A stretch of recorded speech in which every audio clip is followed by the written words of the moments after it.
Welcome, weary traveler, to another journey through the corridors of time. Tonight, we leave behind the marble columns and golden laurels of Hollywood's Rome, stepping instead into the muddy reality of what it truly meant to live and breathe in the shadow of the eagles.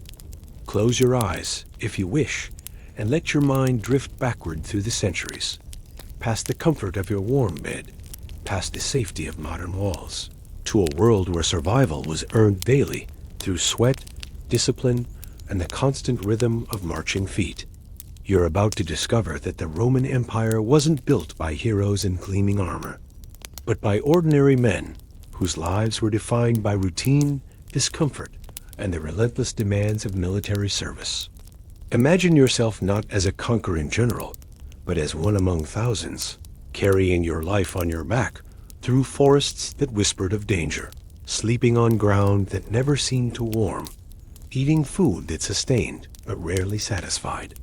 The glory of Rome, you'll find, was paid for in countless small sacrifices, in aching muscles and blistered feet, in homesickness that stretched across vast distances and years that seemed to stretch even longer. Tonight's journey will take you through 4 windows into this ancient world.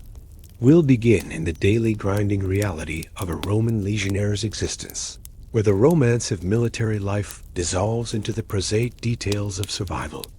Breathe air thick with the dust of ancient struggles, and discover that the past, for all its differences, was populated by people whose hopes and fears, whose daily struggles and small victories echo still in the quiet moments before sleep takes hold.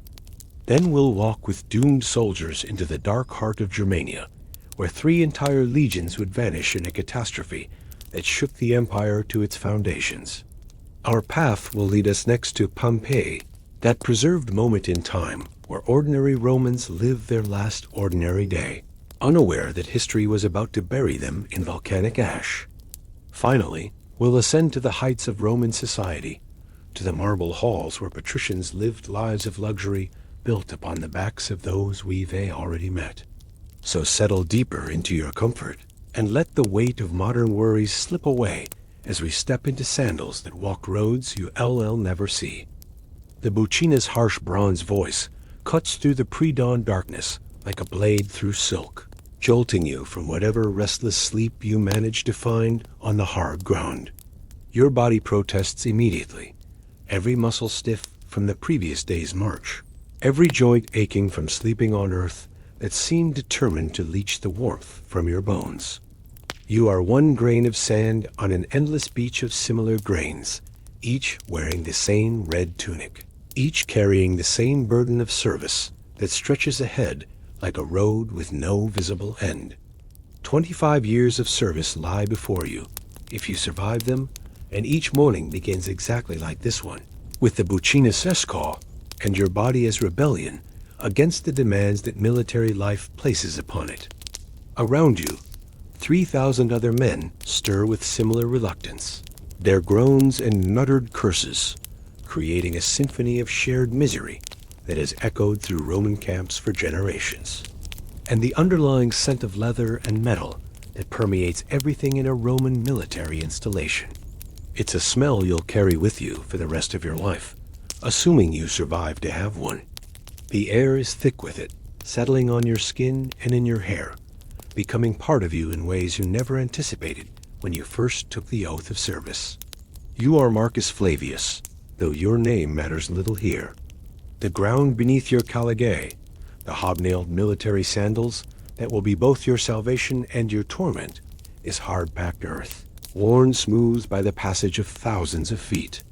Each step sends small vibrations up through your legs, a constant reminder of the weight you carry and the distance you'll travel before this day ends. Gaius, the grizzled veteran whose scarred face has seen 20 years of service, rolls his blanket with movements so practiced they seem almost unconscious. His silence speaks volumes. Veterans learned long ago that conversation requires energy better saved for the day ahead. Young Lucius, barely 18 and still soft from his father's farm in Gaul, struggles with equipment that still feels foreign in his hands. His fumbling earns him dark looks from the others, men who have learned that inefficiency in one affects the whole unit. The leather tent above you, if you be fortunate enough to share one with 7 other men, provides little protection against the morning chill that seeps through every gap and seam. Your breath forms small clouds in the air as you fumble for your balteus, the military belt that transforms you from a shivering man into a soldier of Rome.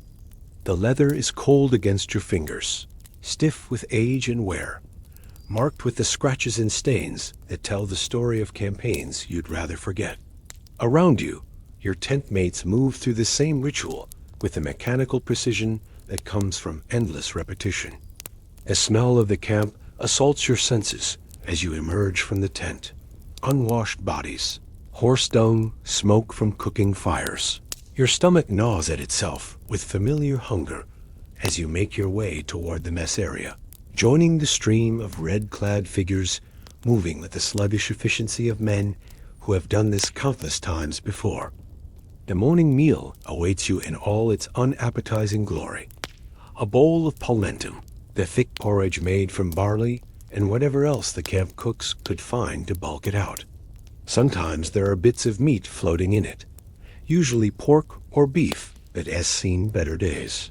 But more often, it has just grain and water and the hope that it will sustain you until the next meal. You eat it quickly, efficiently. This short sword is the tool that has carved out Rome's empire, blade by blade, thrust by thrust. 30 kilograms of essential supplies rest in this leather container. Your personal belongings, extra clothing, cooking equipment, rations for several days, tools for building the night's camp, and countless other items deemed necessary for survival in hostile territory. It sits on your shoulders like the weight of the entire empire, pressing down with each step shifting and bouncing with each movement. A constant reminder that you are not just a warrior, but also a beast of burden in service to Rome's expansion. But it has also another 1.5 pounds of metal that you must carry through every mile of every march.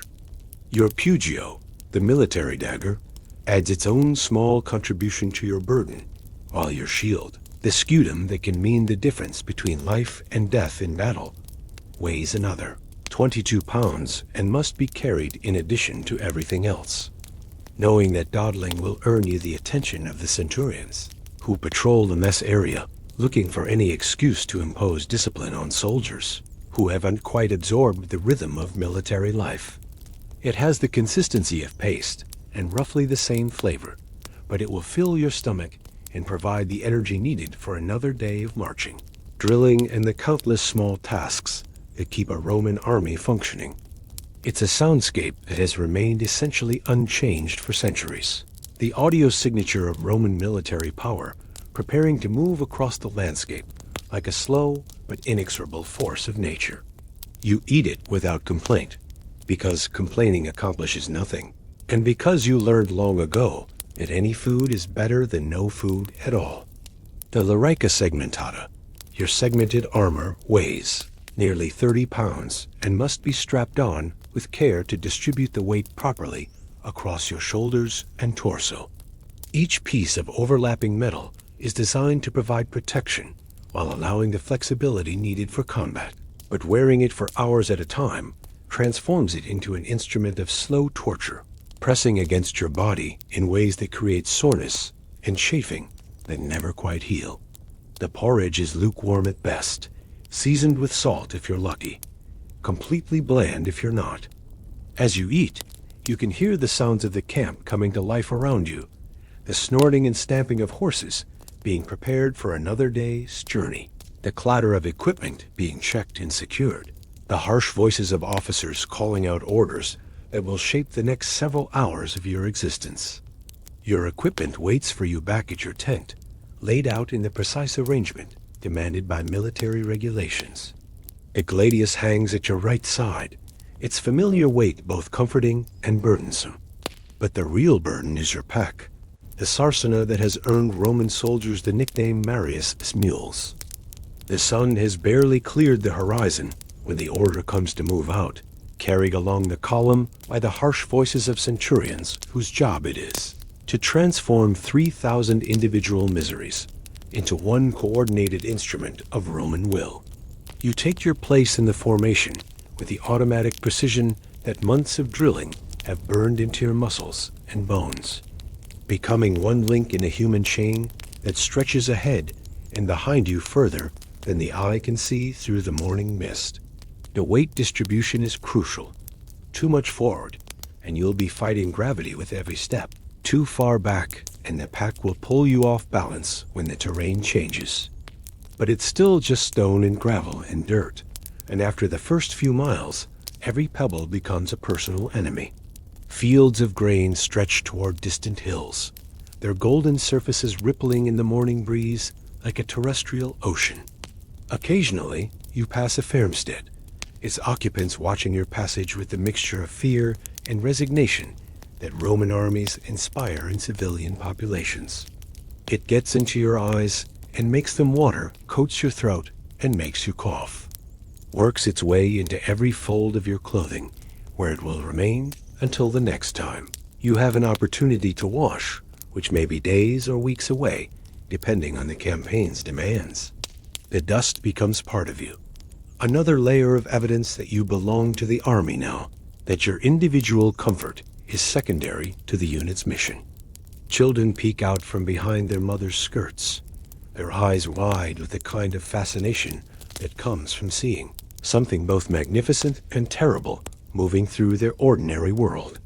Your Caligay, those masterworks of military engineering, protect your feet from the worst of it, but they can't eliminate the constant jarring impact of heel against hard surface.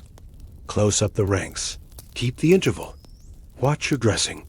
The commands become part of the background noise after a while, no more meaningful than the sound of wind through the trees or the distant lowing of cattle in the fields you're repassing. Your body responds to them automatically, while your mind retreats to whatever private space it can find within the confines of military discipline. Mile after mile, hour after hour, until your entire skeletal system feels like it's being slowly hammered apart from the ground up. You've learned to adjust it constantly, small movements that provide momentary relief to one set of muscles while shifting the burden to another. Set that S had a few minutes to recover. The rhythm begins immediately. Left foot, right foot, left foot, right foot, a metronome of leather on earth that will continue for the next 6 to 8 hours without significant pause. Each step is identical to the last, each footfall part of a percussion section that includes thousands of other feet striking the ground in approximate unison.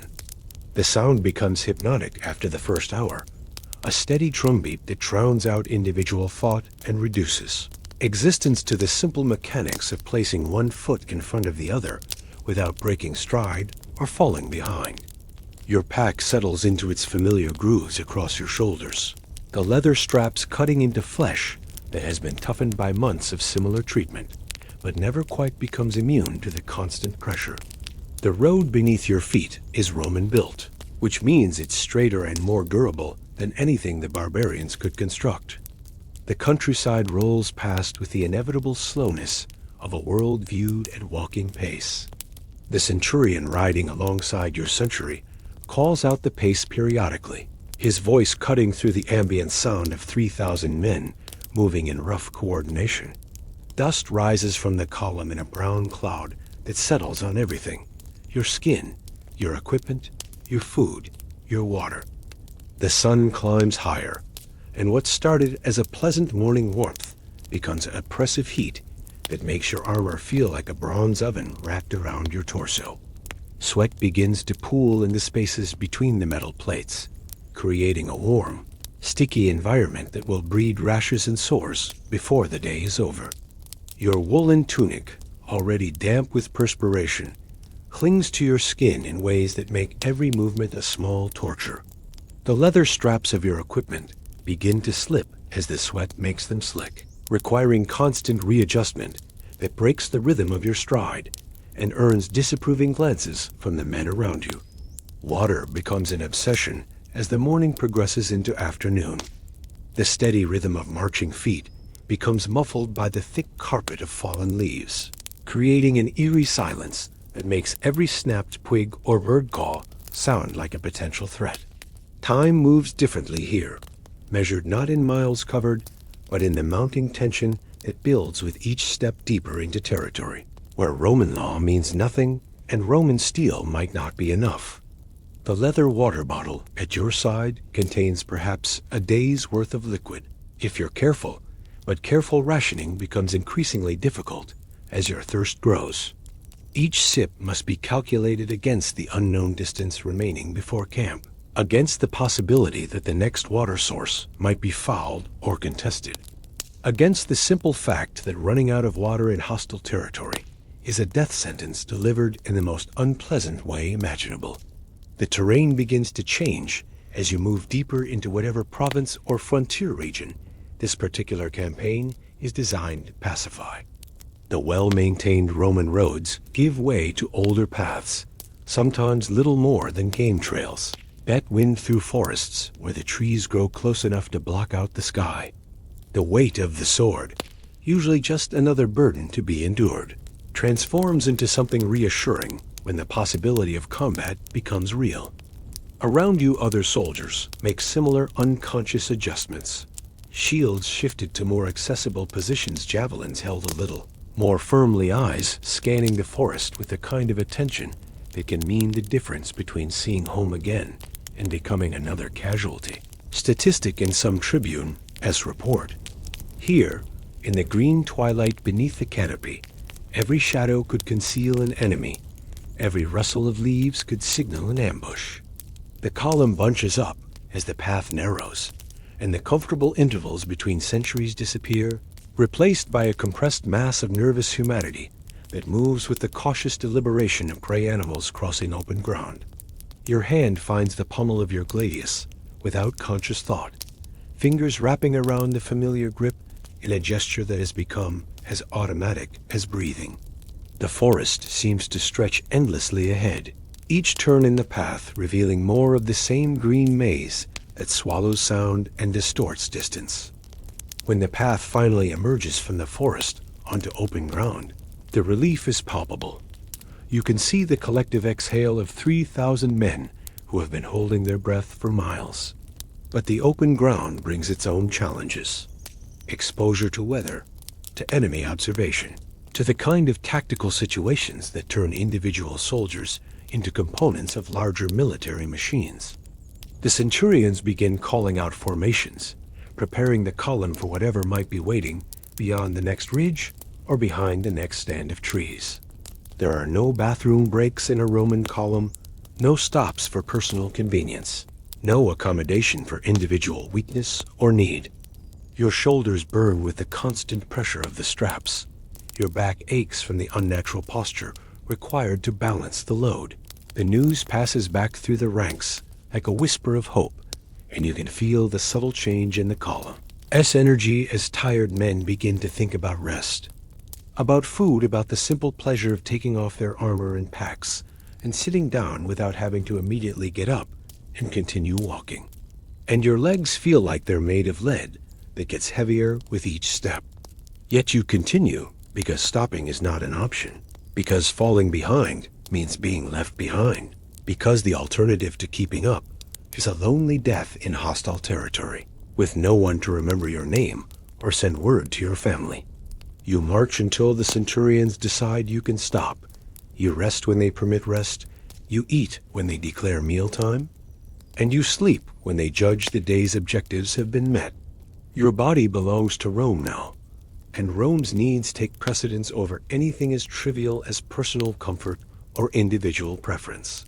Your feet have long since passed beyond simple soreness into a state of persistent agony that you vow to ignore the same way. You ignore hunger or thirst or the need for sleep.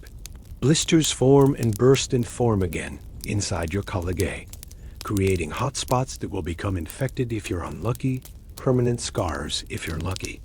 The hobnails that give the sandals their traction also create pressure points that seem designed to find every sensitive spot on the human foot, turning each step into a small reminder that comfort is a luxury that soldiers can't afford.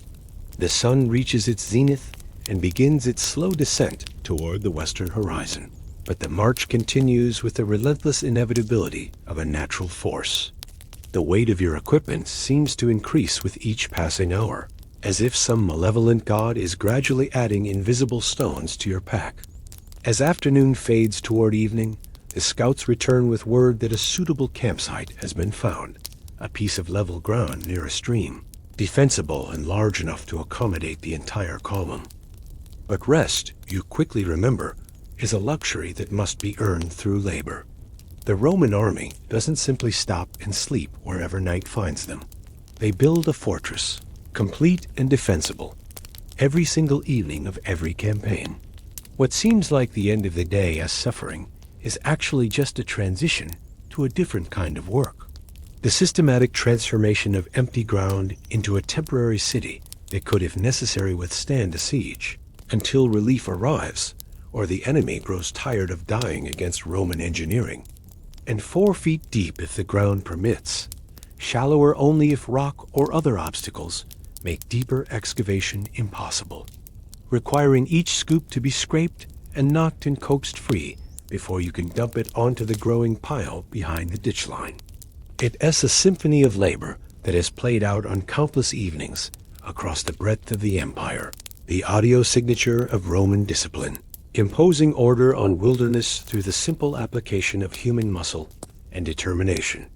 Your hands, already tender from the day's march, begin to blister around the wooden handle of the shovel. The blisters break and reform, and break again, mixing blood with sweat and dirt to create a paste that makes gripping the tool increasingly difficult as the work progresses. But shallow ditches mean higher earthworks, and higher earthworks mean more digging, more carrying, more backbreaking labor that transforms the golden hour before sunset into another trial of endurance. You take your place in the line of diggers, your section of the perimeter stretching ahead like a sentence of hard labor written in brown earth.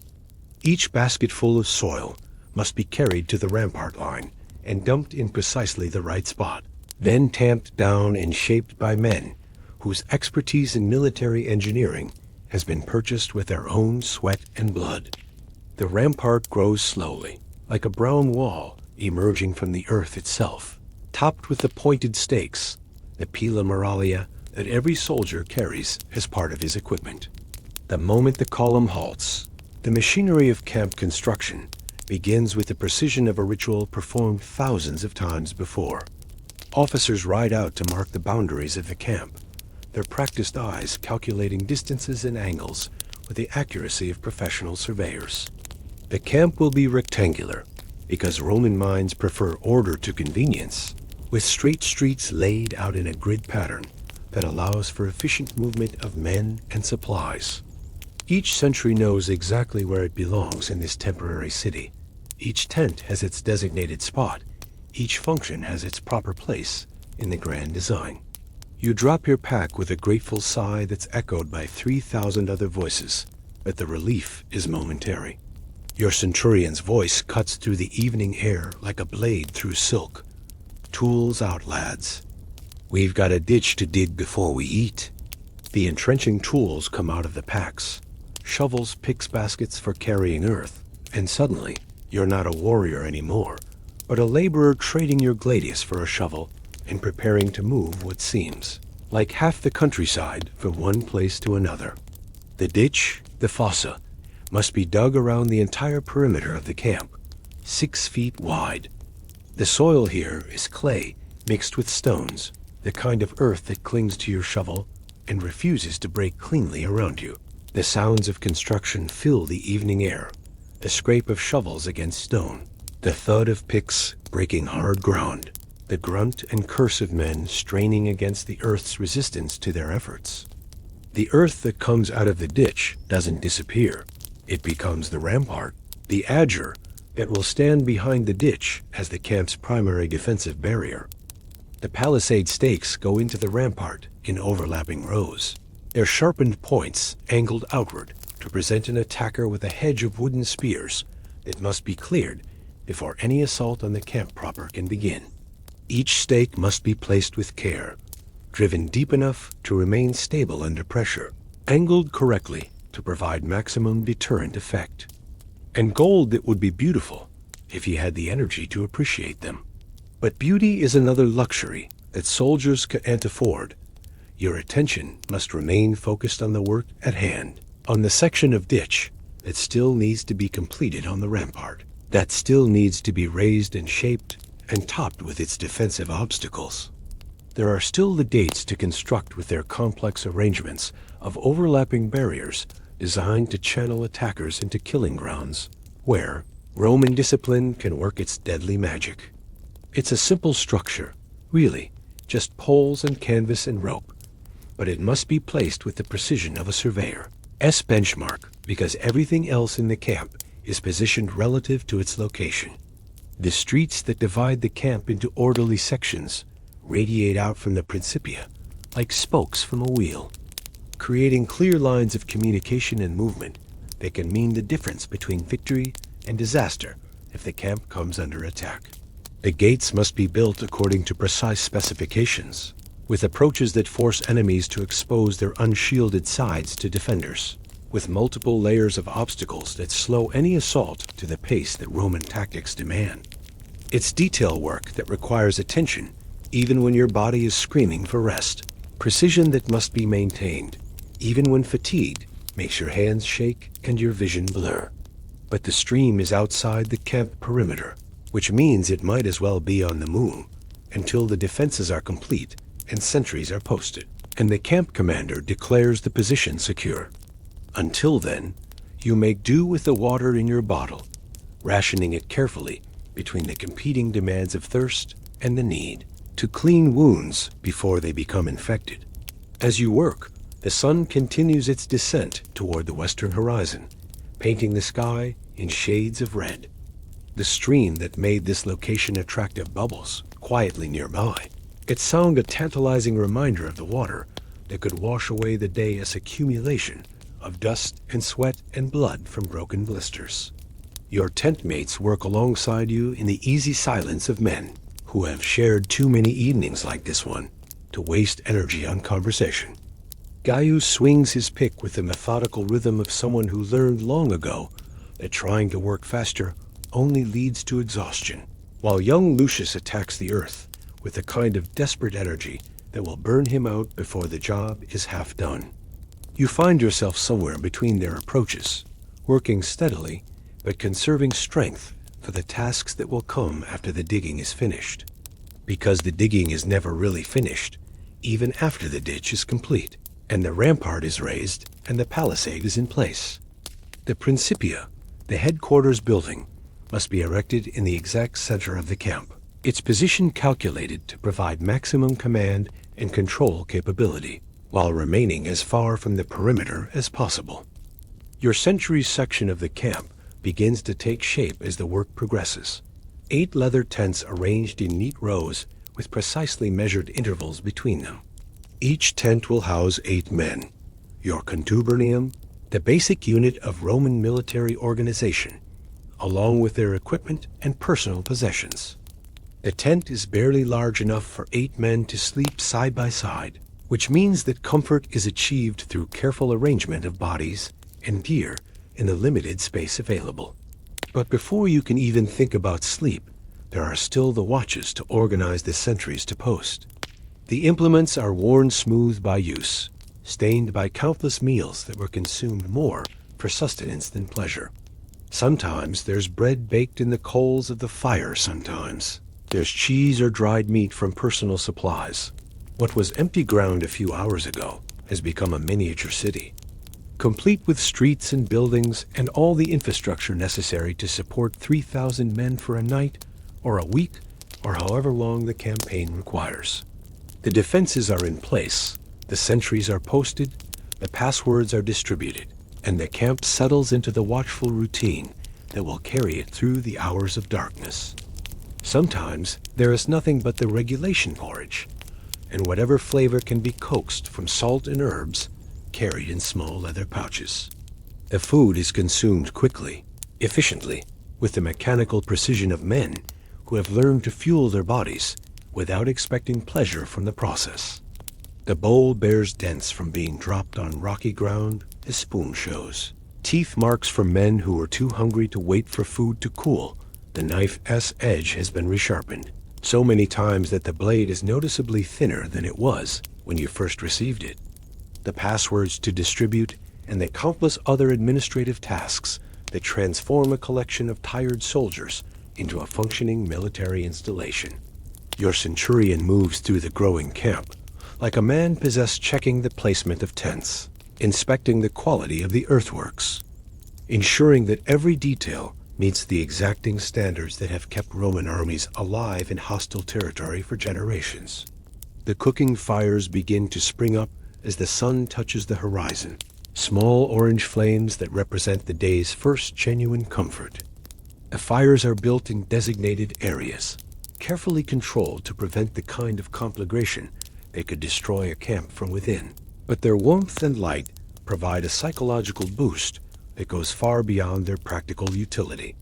Around each fire, men gather to prepare the evening meal, more of the eternal porridge, perhaps supplemented with whatever meat or vegetables could be foraged during the day's march.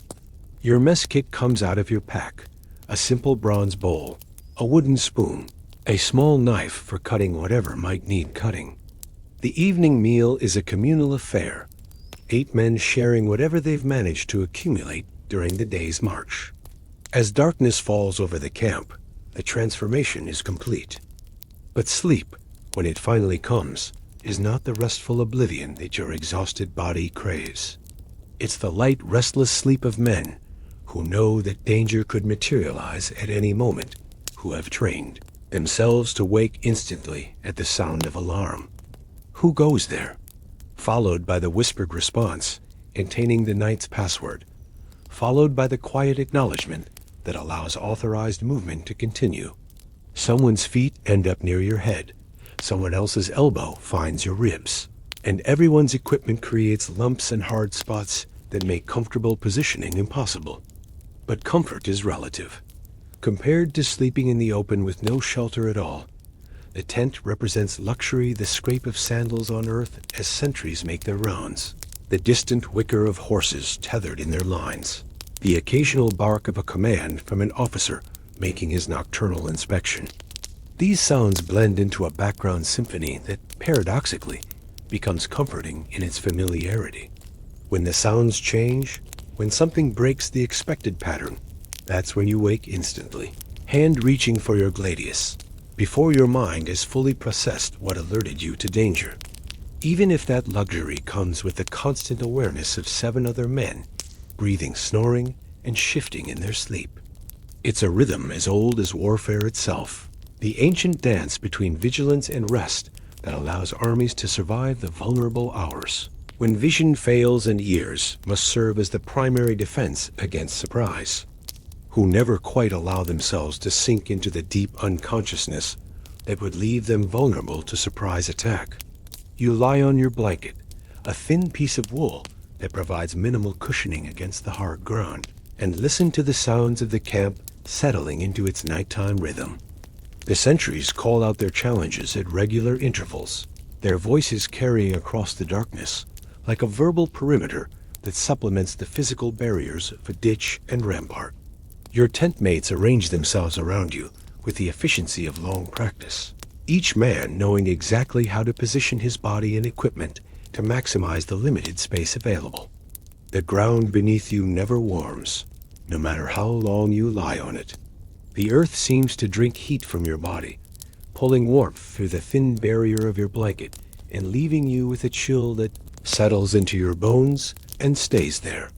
You learn to sleep curled on your side, knees drawn up toward your chest, arms wrapped around your torso in a futile attempt to conserve body heat. It's not comfortable, but it's sustainable. And sustainability is all that matters when you know you'll have to get up tomorrow and do it all again. The sounds of the camp at night become a familiar lullaby, the quiet conversations of men who caw and sleep. Now imagine yourself transported across time and geography to a different kind of Roman experience, one that began with the same familiar routines you've just witnessed, but ended in catastrophe, that would haunt the empire for generations. The year is 09 CE, and you are no longer Marcus Flavius building another temporary camp on another routine campaign. You are instead Lucius Cassius, a veteran of the 17th Legion, and you remarching through the dark forests of Germania on what your officers have assured you is a simple administrative mission to quell a minor tribal uprising. The morning mist clings to the forest floor like a shroud, filtering the weak September sunlight into a green twilight that never quite becomes full day. The trees here are ancient beyond Roman comprehension, their massive trunks disappearing into a canopy so thick that you can barely see the sky. Arminius of the Carusi tribe has spent years in Roman service earning citizenship through military merit and gaining the trust of Roman commanders, who see in him proof that barbarians can be civilized, that Germanic peoples can be transformed into useful tools of Roman policy. His knowledge of both Roman tactics and Germanic geography makes him invaluable for operations in this trackless wilderness, and his apparent loyalty to Rome has never been questioned by men who measure barbarian virtue by the degree to which it mimics Roman behavior. The 17th, 18th, and 19th legions represent the finest that Rome can field, veterans of countless campaigns who have carried the eagles to victory across Gaul and Hispania and the dark forests beyond the Rhine. Their combined experience spans centuries of warfare. Their discipline has been tested in battles from Britannia to Syria, and their confidence in Roman superiority has never been seriously challenged. Oak and beech and ash tower overhead in a living cathedral that dwarfs even the most ambitious Roman architecture, their silence broken only by the steady tramp of hobnailed sandals on the narrow paths that wind between their roots. You march in the middle of a column that stretches for miles through this Germanic wilderness, 3 full legions plus auxiliaries, nearly 20,000 men moving through terrain that seems designed by hostile gods to frustrate Roman military science. At the head of this formidable force rides Publius Quinctilius Varus, governor of Germania and commander of this expedition, a man whose political connections far exceed his military experience. Varus carries with him the authority of Augustus Caesar himself, along with the expectation that Germanic resistance can be broken through the same combination of force and administration that has pacified other barbarian territories. He rides in the confidence of a man who has never seriously considered the possibility that Roman power might have limits, that Roman methods might prove inadequate when applied to peoples who refuse to accept the benefits of civilization. Behind Varus, serving as guide and interpreter, rides another figure whose presence should perhaps have raised more questions than it answered. But Arminius carries within himself a secret that would chill Roman blood if they suspected its existence. Years of service in Roman ranks have taught him not just the strengths of Roman military organization. The route is certainly ancient. You can see evidence of its age in the worn stones that occasionally surface through the accumulated debris of countless autumns, in the deep ruts carved by generations of wagon wheels, in the way the forest has grown around it rather than over it.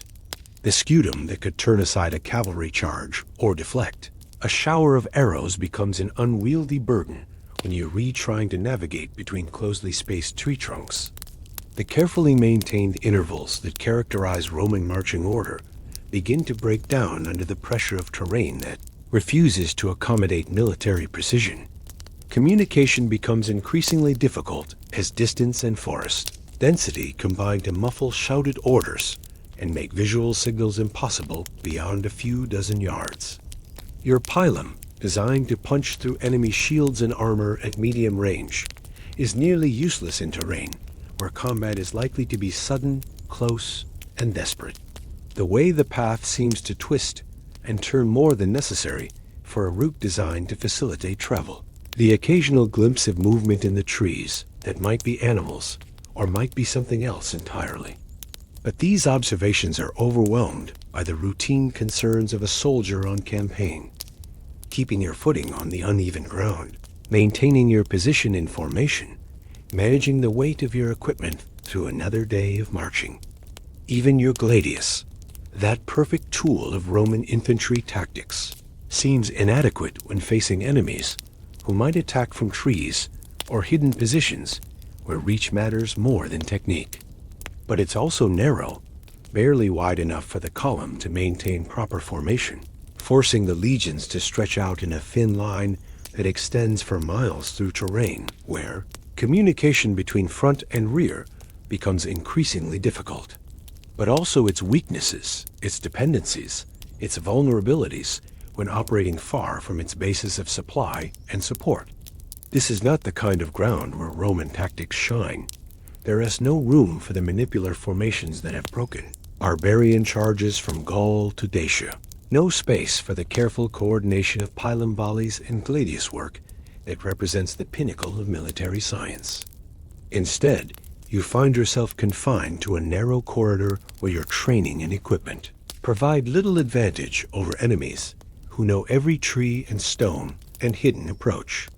He has studied Roman tactics with the attention of a born student of warfare, learning to think like a Roman officer while never forgetting that he was born free among the Germanic tribes and only became Roman through the circumstances of defeat and captivity. The path you're following winds deeper into the forest with each passing hour. Following what Arminius assures the command is an ancient trade route that will allow rapid movement to the site of the supposed tribal uprising. The trees press close on both sides of the path, their branches forming a tunnel of green shadow that restricts vision to a few dozen yards in any direction. Your equipment feels different in this environment, transformed from assets into liabilities by the peculiar demands of forest warfare. The column stretches out as the morning progresses, gaps opening between units as some portions of the force encounter obstacles that slow their progress while others continue at the standard pace. You begin to notice things that should perhaps worry you more than they do. The absence of wildlife sounds that should accompany a forest is size and age. The Germanic auxiliaries who march with the column seem increasingly nervous as the day progresses, their eyes scanning the forest with the kind of attention that suggests they're re-seeing things that escape Roman notice. But their nervousness is easily dismissed. Barbarians are naturally jumpy in their own forests, and Germanic tribes have a well-documented tendency towards superstition and fear of omens. Their anxiety is just another example of the mental weakness that makes them suited for auxiliary service rather than the disciplined ranks of the legions proper. Arminius rides back and forth along the column with the restless energy of a man managing multiple concerns simultaneously. He consults frequently with Varus and his staff, pointing out landmarks and discussing the route ahead with a kind of detailed knowledge that only comes from intimate familiarity with the terrain. Sounds seem to carry strangely in this environment, sometimes amplified beyond their natural volume, sometimes muffled until they're barely audible despite their apparent proximity. The normal audio cues that help soldiers maintain formation and coordination become unreliable, forcing you to rely more heavily on visual contact with the men immediately around you. His explanations are always reasonable, his suggestions always practical, his demeanor always that of a loyal ally working to ensure Roman success. The careful spacing that allows for effective use of weapons and shields disappears as men are forced to move closer together to maintain contact with their units.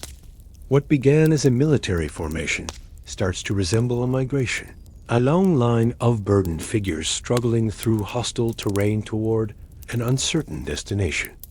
Your caligae, so perfectly designed for road marching and battlefield maneuver, become liabilities in this environment, their hobnails providing no advantage on slippery mud, while their open construction allows water and debris to work their way inside. Each step becomes a calculated risk, a balance between maintaining formation and avoiding the kind of fall that could result in injury or lost equipment. If there's something calculating in his eyes, something watchful in the way he observes Roman dispositions and procedures, it's easily attributed to the natural intelligence that makes him such a valuable guide. The path begins to descend into lower ground as afternoon approaches, following what appears to be an ancient stream through terrain that becomes increasingly marshy and difficult to navigate. The going becomes slower as soldiers struggle to maintain their footing on ground that has been softened by recent rains and seasonal flooding. The neat formations that began the day's march dissolve into a ragged line of men picking their way carefully through terrain that seems designed to frustrate military movement. Water begins to appear in the low spots, turning the path into a series of muddy pools connected by narrow strips of uncertain footing. The forest canopy grows thicker as you descend, blocking out more of the already limited sunlight and creating an atmosphere of permanent twilight that plays tricks with distance and perception. The column begins to bunch up as the difficult terrain forces a slower pace, creating the kind of crowded conditions that make rapid deployment impossible and turn organized military units into vulnerable crowds of individuals. Officers ride up and down the struggling column, shouting encouragement and threats in roughly equal measure, trying to maintain some semblance of military order in conditions that seem designed to prevent it. Their horses struggle almost as much as the men on foot, the noble animals slipping and sliding on the treacherous ground while their riders curse the terrain, the weather, and whatever Germanic gods might be responsible for making a simple administrative mission so unnecessarily difficult. The baggage train, already a source of concern in the narrow confines of the forest path, becomes a serious liability as the ground conditions worsen. Wagons that rolled easily enough on solid ground begin to sink into the soft earth, their wheels cutting deep ruts that make passage even more difficult for the men following behind. Oxen strain against their yokes, their iron-shod hooves finding little purchase on the slippery surface. The men of the 17th, 18th, and 19th Legions settle into their inadequate camp with the resignation of veterans who have learned to make the best of imperfect situations. They build their fires, prepare their evening meals, post their sentries, and try to ignore the feeling that something about this campaign is different from all the others they've experienced. While their drivers alternate between whips and prayers in an effort to keep the vital supplies moving toward whatever destination Arminius has chosen for the night's his camp. As the sun begins its descent toward the western horizon, still invisible through the thick canopy, but marked by the gradual dimming of the forest's perpetual twilight, word passes back down the column that a suitable camping spot has been located ahead.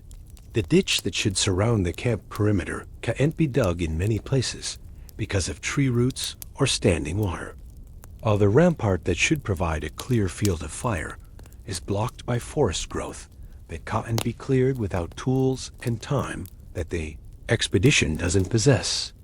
The result is a camp that violates every principle of Roman military engineering. A collection of tents and fires scattered through a clearing that could be overlooked from a dozen directions by enemies who choose to remain concealed in the surrounding forest. The news brings a collective sigh of relief from men who have been marching under increasingly difficult conditions for the better part of a day. But the camping spot, when it's finally reached, proves to be something less than ideal. A small clearing barely large, enough to accommodate a fraction of the force surrounded by forest, so thick that establishing proper perimeter defenses becomes nearly impossible. The normal routine of camp construction begins, but everything is complicated by the terrain and the cramped conditions. But these concerns are overwhelmed by exhaustion and the simple relief of being able to stop moving for a few hours. The night passes uneasily in the cramped clearing, filled with sounds that might be wind through ancient branches or might be something else entirely moving through the darkness beyond the inadequate perimeter. You lie on ground that never seems to warm, listening to the forest breathe around you with the slow rhythm of something vast and alive and fundamentally hostile to Roman presence. The normal sounds of a military camp seem muffled and distant, swallowed by the immensity of trees that have stood here since before Rome was founded, before Caesar crossed the Rubicon, before the first Roman sandal ever touched Germanic soil. Your sleep, when it comes at all, is fragmented and restless, broken by dreams of shadowy figures moving through the trees, and the sound of your own name being called from directions that change before you can locate their source. The porridge tastes of smoke and damp wood. The water has an earthy flavor that speaks of streams that have never known Roman engineering. The Germanic auxiliaries are noticeably nervous, their eyes constantly scanning the tree line with a kind of focused attention that suggests they re-expecting to see something specific. Some of them finger the small iron amulets they wear beneath their Roman-issued equipment, talismans that mark them as barbarians, despite their service in auxiliary cohorts. Their nervousness is infectious, spreading through the ranks in a subtle way that fear always travels through military units, communicated more through posture and expression than through any spoken word. And everything feels slightly damp, despite the leather covers that are supposed to protect supplies from the elements. Even your weapons feel different, the familiar weight of gladius and pugio somehow heavier, their bronze and iron surfaces beaded with moisture. It speaks of the forest's ability to penetrate even the most carefully maintained equipment. The veteran's instinct that has kept you alive through a dozen campaigns whispers constantly of danger. Though it cannot specify the nature of the threat or suggest any practical response beyond the general alertness that has become second nature after years of service in hostile territory.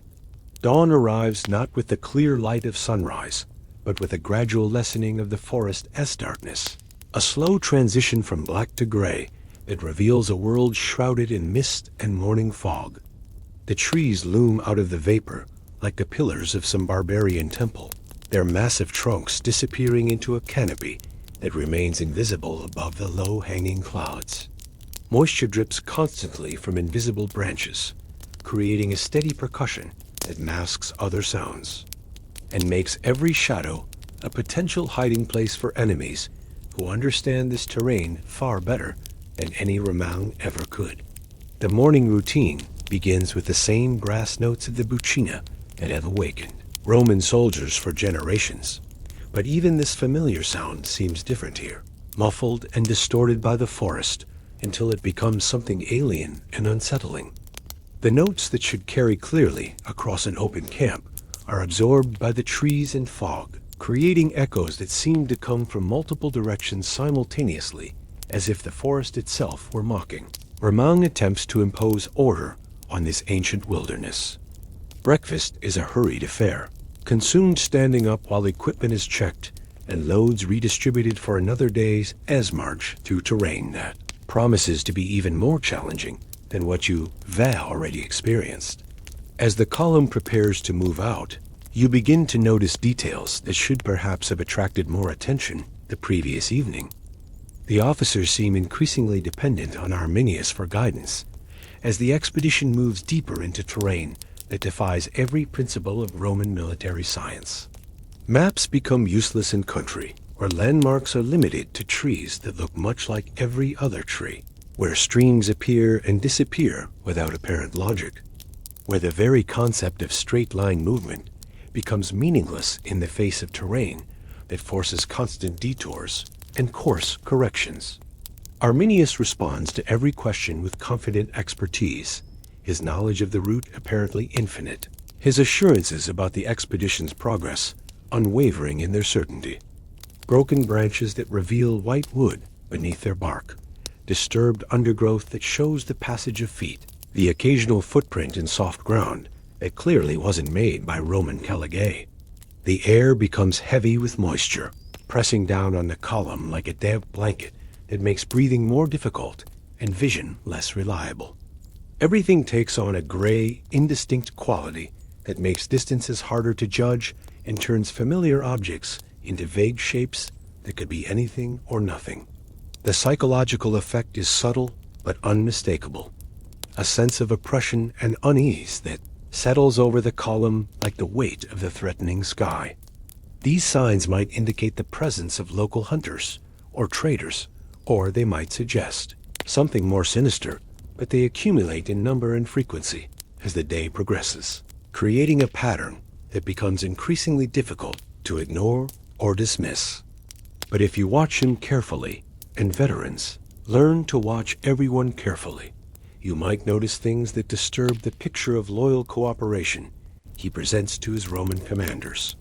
The way his eyes constantly scan the forest with the attention of someone expecting a signal, the subtle hand gestures he makes when he thinks no one is watching, the almost imperceptible nods he exchanges with some of the Germanic auxiliaries who ride with the column. These details might mean nothing, or they might mean everything, but they accumulate in the back of your mind like drops of water filling a cup. The path continues to deteriorate as the morning progresses, becoming little more than a game trail that winds through terrain that seems designed to frustrate military movement. The column stretches out even further than the previous day gaps, opening between units as some encounter obstacles that others manage to avoid. Communication becoming increasingly difficult as distance and terrain combine to isolate portions of the force from overall command and control. What began as a coordinated military expedition starts to resemble a long line of separate groups, each struggling with its own immediate problems and losing contact with the larger mission. The forest around you shows signs of recent activity that become more noticeable as you learn to read the subtle indicators that mark the passage of armed men through wilderness. The weather begins to change as morning gives way to afternoon, the mist and fog replaced by low-hanging clouds that promise rain before evening. Your equipment begins to show the effects of the constant moisture leather straps, becoming slippery and difficult to grip metal surfaces, developing a film of condensation that requires constant wiping wooden handles, swelling slightly in the damp air until they feel unfamiliar in your hands. Oxen strain against their yokes with increasing desperation, their breath-forming clouds in the humid air as they fight to maintain forward progress through conditions that would challenge pack animals, let alone beasts of burden designed for road travel. The drivers resort to increasingly creative combinations of encouragement and profanity, their voices echoing through the forest in a constant stream of complaint and exhortation that adds to the general atmosphere of struggle and frustration. The maintenance routines that keep Roman military equipment functional become more challenging when everything is perpetually damp. Each obstacle requires time to overcome or circumvent, stretching out the day's march and increasing the frustration of officers who are accustomed to making steady progress toward clearly defined objectives. But a steady drizzle that penetrates everything and makes every surface slippery and treacherous. Water runs down the inside of your armor, soaks through supposedly waterproof leather, and turns the path into a series of muddy pools connected by strips of uncertain footing. The simple act of maintaining your balance while carrying full equipment becomes a constant challenge that saps strength and attention from other concerns. The delays accumulate, turning what should have been a routine day's march into a series of problem-solving exercises that drain energy and patience in equal measure. When there is no dry place to properly clean and oil, the tools that might mean the difference between life and death if combat becomes necessary. He rides back and forth along the column more frequently than necessary, his conferences with Varus becoming longer and more intense, his attention to the forest around the column suggesting that he's watching for something specific. When he thinks he's unobserved, his expression takes on a quality of focused concentration that seems inconsistent with the role of guide and interpreter he is supposed to be playing. The baggage train continues to struggle with terrain that seems designed to punish wheeled vehicles, wagons sinking deeper into ground that becomes softer with each passing hour. The Germanic auxiliaries become more agitated as the day progresses, their conversations conducted in hushed tones in their native language, their glances toward the forest taking on an urgency that suggests they're re-seeing or hearing things that escape Roman notice. Some of them begin to lag behind their assigned positions, whether from genuine reluctance to proceed or from some other motive that remains unclear. When questioned by their Roman officers, they offer explanations about difficult terrain or equipment problems, but their body language suggests deeper concerns that they're either unable or unwilling to articulate. Arminius maintains his facade of helpful cooperation, but close observation reveals increasing signs of tension beneath his carefully controlled exterior. A column begins to encounter obstacles that force increasingly frequent stops and detours, fallen trees that block the path completely, streams that have risen beyond their normal banks, sections of trail that have become impassable due to seasonal flooding. As afternoon fades toward evening, the promised rain begins to fall, not the clean downpour that might clear the air and improve visibility. The search for a suitable campsite becomes increasingly desperate as the available daylight continues to diminish and the terrain refuses to provide anything resembling the level ground and clear fields of fire that Roman military doctrine demands. The ditch can only be dug in places where tree roots don't prevent excavation. The rampart can only be built where there's enough space between massive tree trunks. And the palisade can only provide protection in directions where the forest doesn't press too close to the perimeter. The scouts return with reports of more forest, more difficult terrain, more of the same challenges that have characterized the entire day's march. Every shadow becomes a potential threat, every sound a possible warning, every movement in the periphery of vision a cause for increased attention. The passwords are exchanged with unusual frequency, as if the simple act of verbal identification provides some protection against the uncertainties that surround the camp on all sides.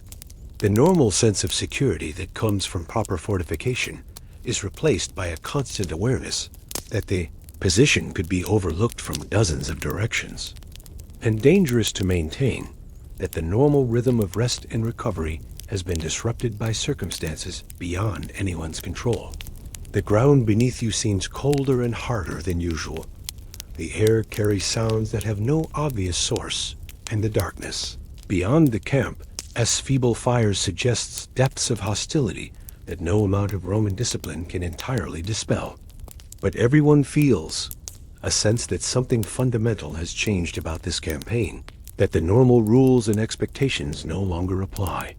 Conversations are subdued, laughter is absent, and even the veterans' usual complaints about officers, weather, and barbarians seem muted by concerns that no one can quite articulate. The forest presses close around the inadequate camp, like a living presence, its silence broken only by sounds that might be natural, or might be something else entirely. That approaches exist, it can't be covered by sentries that the forest provides. Concealment for anyone who chooses to use it against the Roman force. The option of camping in inadequate positions becomes not just likely but inevitable, forcing the command to choose between bad alternatives and worse ones. When a campsite is finally selected, a slightly enlarged section of the trail that provides barely enough room for a fraction of the force, the work of establishing defenses begins with a sense of futility that pervades every aspect of the construction process. The result is a camp that violates every principle of military engineering you've ever learned. A collection of scattered positions connected by muddy paths and defended by whatever obstacles can be improvised from available materials. The evening meal is consumed in an atmosphere of tension that no one discusses. As darkness falls with unusual completeness in the thick forest, the sentries take their posts with an alertness that goes beyond normal military vigilance. You settle into your blankets with the uncomfortable awareness that sleep will be difficult to achieve. The third dawn in the Germanic wilderness arrives with an ominous stillness that seems to press against your eardrums like water at depth. Even the constant tripping of moisture from the canopy has ceased, as if the forest itself were holding its breath in anticipation of something that remains hidden from Roman understanding. Veteran centurions who have faced barbarian charges without flinching find themselves checking their weapons more frequently than usual, while the younger soldiers move with a kind of nervous energy. That suggests they sense predators nearby without being able to identify the specific threat. Even the officers seem subdued, their usual confident bearing replaced by a watchfulness that acknowledges the forest's ability to conceal dangers that Roman military science cannot anticipate or counter. The path narrows further, becoming little more than a deer trail that winds between trees, so massive that their trunks could conceal entire enemy formations. The normal visual cues that allow military formations to maintain their cohesion disappear in the forest's embrace, replaced by an environment where every tree looks like every other tree, or landmarks cease to exist, and where the very concept of straight-line movement becomes meaningless. The canopy overhead thickens until it becomes an impenetrable roof of green shadow, blocking out the sky so completely that direction becomes a matter of faith rather than observation. The mist that has become a constant companion hangs motionless between the trees, creating a gray world where distances become meaningless and visibility extends barely beyond the reach of an outstretched arm. Through the canvas walls, you can hear the murmur of voices engaged in intense discussion, punctuated by what sound like reassurance's leather straps refuse to hold their positions. Metal surfaces are too slippery to grip securely, and the constant moisture has affected everything from the tension in bowstrings to the reliability of the mechanical systems that keep Roman military technology functioning at its designed efficiency, and explanations delivered with the kind of emphasis that suggests someone is working to overcome resistance or doubt. When the conference ends and orders are issued for the day's march, there is something in the officers' voices that suggests decisions have been made despite reservations rather than because of confidence. The morning routine proceeds with mechanical precision, born of years of training, but underneath the familiar motions lies a current of unease that seems to affect everyone simultaneously. Arminius appears at the command tent before full daylight, his manner suggesting urgent consultation about the route ahead. The column forms up with unusual difficulty, the cramped confines of the camp making proper deployment nearly impossible, while the damp conditions create problems with equipment that should function smoothly after years of use. As the march begins, the forest seems to close in around the column with a deliberate quality that makes every step feel like a descent into a carefully prepared trap. You find yourself marching in a world reduced to the few yards of muddy ground immediately around your position, connected to the larger expedition only by the glimpse of red tunics ahead and behind you in the perpetual twilight. The column stretches out even further than previous days, gaps opening between units as the difficult terrain forces constant adjustments to pace and formation. Communication becomes increasingly impossible as distance and forest density combine to muffle shouted orders and make visual signals completely ineffective. What began as a coordinated military force starts to fragment into isolated groups, each struggling with its own immediate challenges while losing contact with overall command and control. The first sign that something has changed comes not as a dramatic revelation, but as a subtle alteration in the behavior of the Germanic auxiliaries, who have been serving as guides and interpreters throughout the expedition. Wagons sinking axle-deep in ground that appears solid, but proves to be little more than a thin crust over mud that has no bottom. Oxen strain against their yokes with increasing desperation, while their drivers resort to measures that border on cruelty in their attempts to maintain forward progress. A man falls behind to adjust his equipment and simply never catches up. Another steps aside to relieve himself and vanishes into the green twilight. A third develops a limp that forces him to drop back from his position until he is swallowed by the forest. By the time their absence is discovered, they've had enough time to travel distances that made pursuit pointless, even if the terrain allowed for it. The result is a series of delays that stretch the column even further, creating gaps between units that could be exploited by anyone with knowledge of Roman tactical vulnerabilities. He continues to provide guidance to the Roman commanders, but his attention is increasingly directed toward the forest around the column. The normal background chorus of bird calls and small animal movements gives way to an unnatural silence that suggests the presence of human activity on a scale large enough to drive wildlife away from their normal territories. The silence is broken only by sounds that have no obvious natural explanation. The scrape of metal against wood, The soft whisper of cloth against leather, the barely audible shuffle of feet on forest floor, as if he is watching for signals that will indicate when some predetermined plan should be set in motion. When he thinks he's unobserved, his expression takes on the quality of a man counting down to a moment that will change everything. Where they had been nervous and agitated in previous days, they now move with a purposefulness that suggests they know something the Romans do not. Broken branches reveal white wood that could only have been damaged within the past few days, while disturbed undergrowth creates clear patterns of movement that speak of large numbers of people moving through the wilderness with purpose and coordination. Fresh footprints appear in the soft ground with increasing frequency, most of them clearly made by feet that have never worn Roman sandals. Some begin to lag behind their assigned positions, while others edge toward the forest margins with movements so gradual that they might be unconscious adjustments to terrain rather than deliberate repositioning. Arminius himself seems to undergo a transformation as the morning progresses, his carefully maintained facade of loyal cooperation giving way to something harder and more focused. The forest begins to show signs of recent and extensive activity that become impossible to ignore or dismiss as coincidence. The baggage train struggles more than ever with terrain that seems designed specifically to prevent the movement of wheeled vehicles.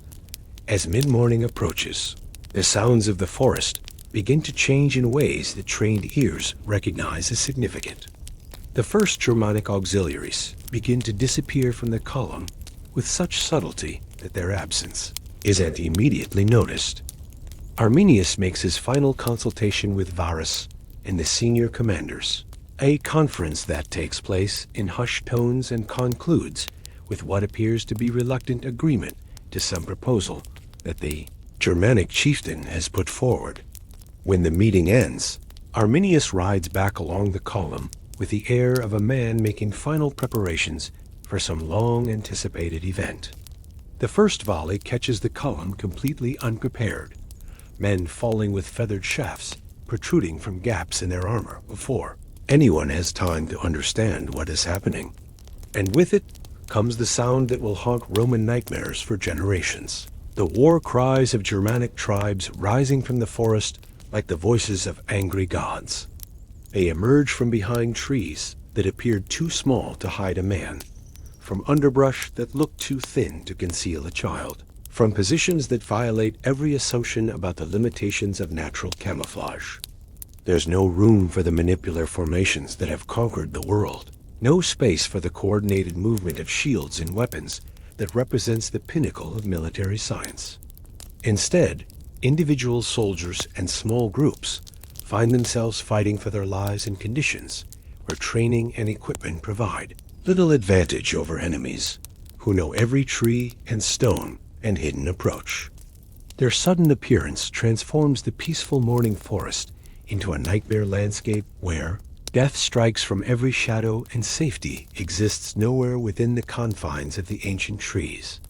The careful formations that began the morning's march have dissolved into chaos, leaving you to fight shoulder to shoulder with whatever comrades happen to be within reach, while enemies attack from directions that seem to change with every heartbeat.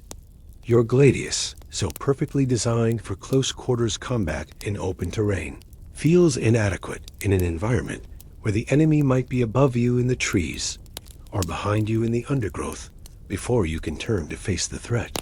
The sound seems to come from all directions simultaneously, creating a wall of noise that drowns out shouted orders and makes coordination impossible. It is not the organized battle cry of disciplined troops, but the savage ululation of warriors who fight not for pay or politics, but for the fundamental right to remain free. The arrows seem to come from everywhere and nowhere, emerging from the green twilight at angles that suggest shooters positioned in trees, behind massive trunks, and in locations that Roman military doctrine has never considered as potential firing positions. His conversations with the remaining Germanic auxiliaries are brief and conducted in their native language, but their effect is immediate and unmistakable. Within minutes, these men begin to edge away from there, Roman counterparts with the gradual persistence of shadows moving with the sun. The attack, when it finally comes, begins not with the dramatic charge of barbarian warriors, but with the whisper of arrows emerging from the forest, canopy like deadly rain. The second volley follows before the echoes of the first have faded. The forest erupts with movement as thousands of Germanic warriors materialize from concealment that seemed perfect even to trained Roman eyes.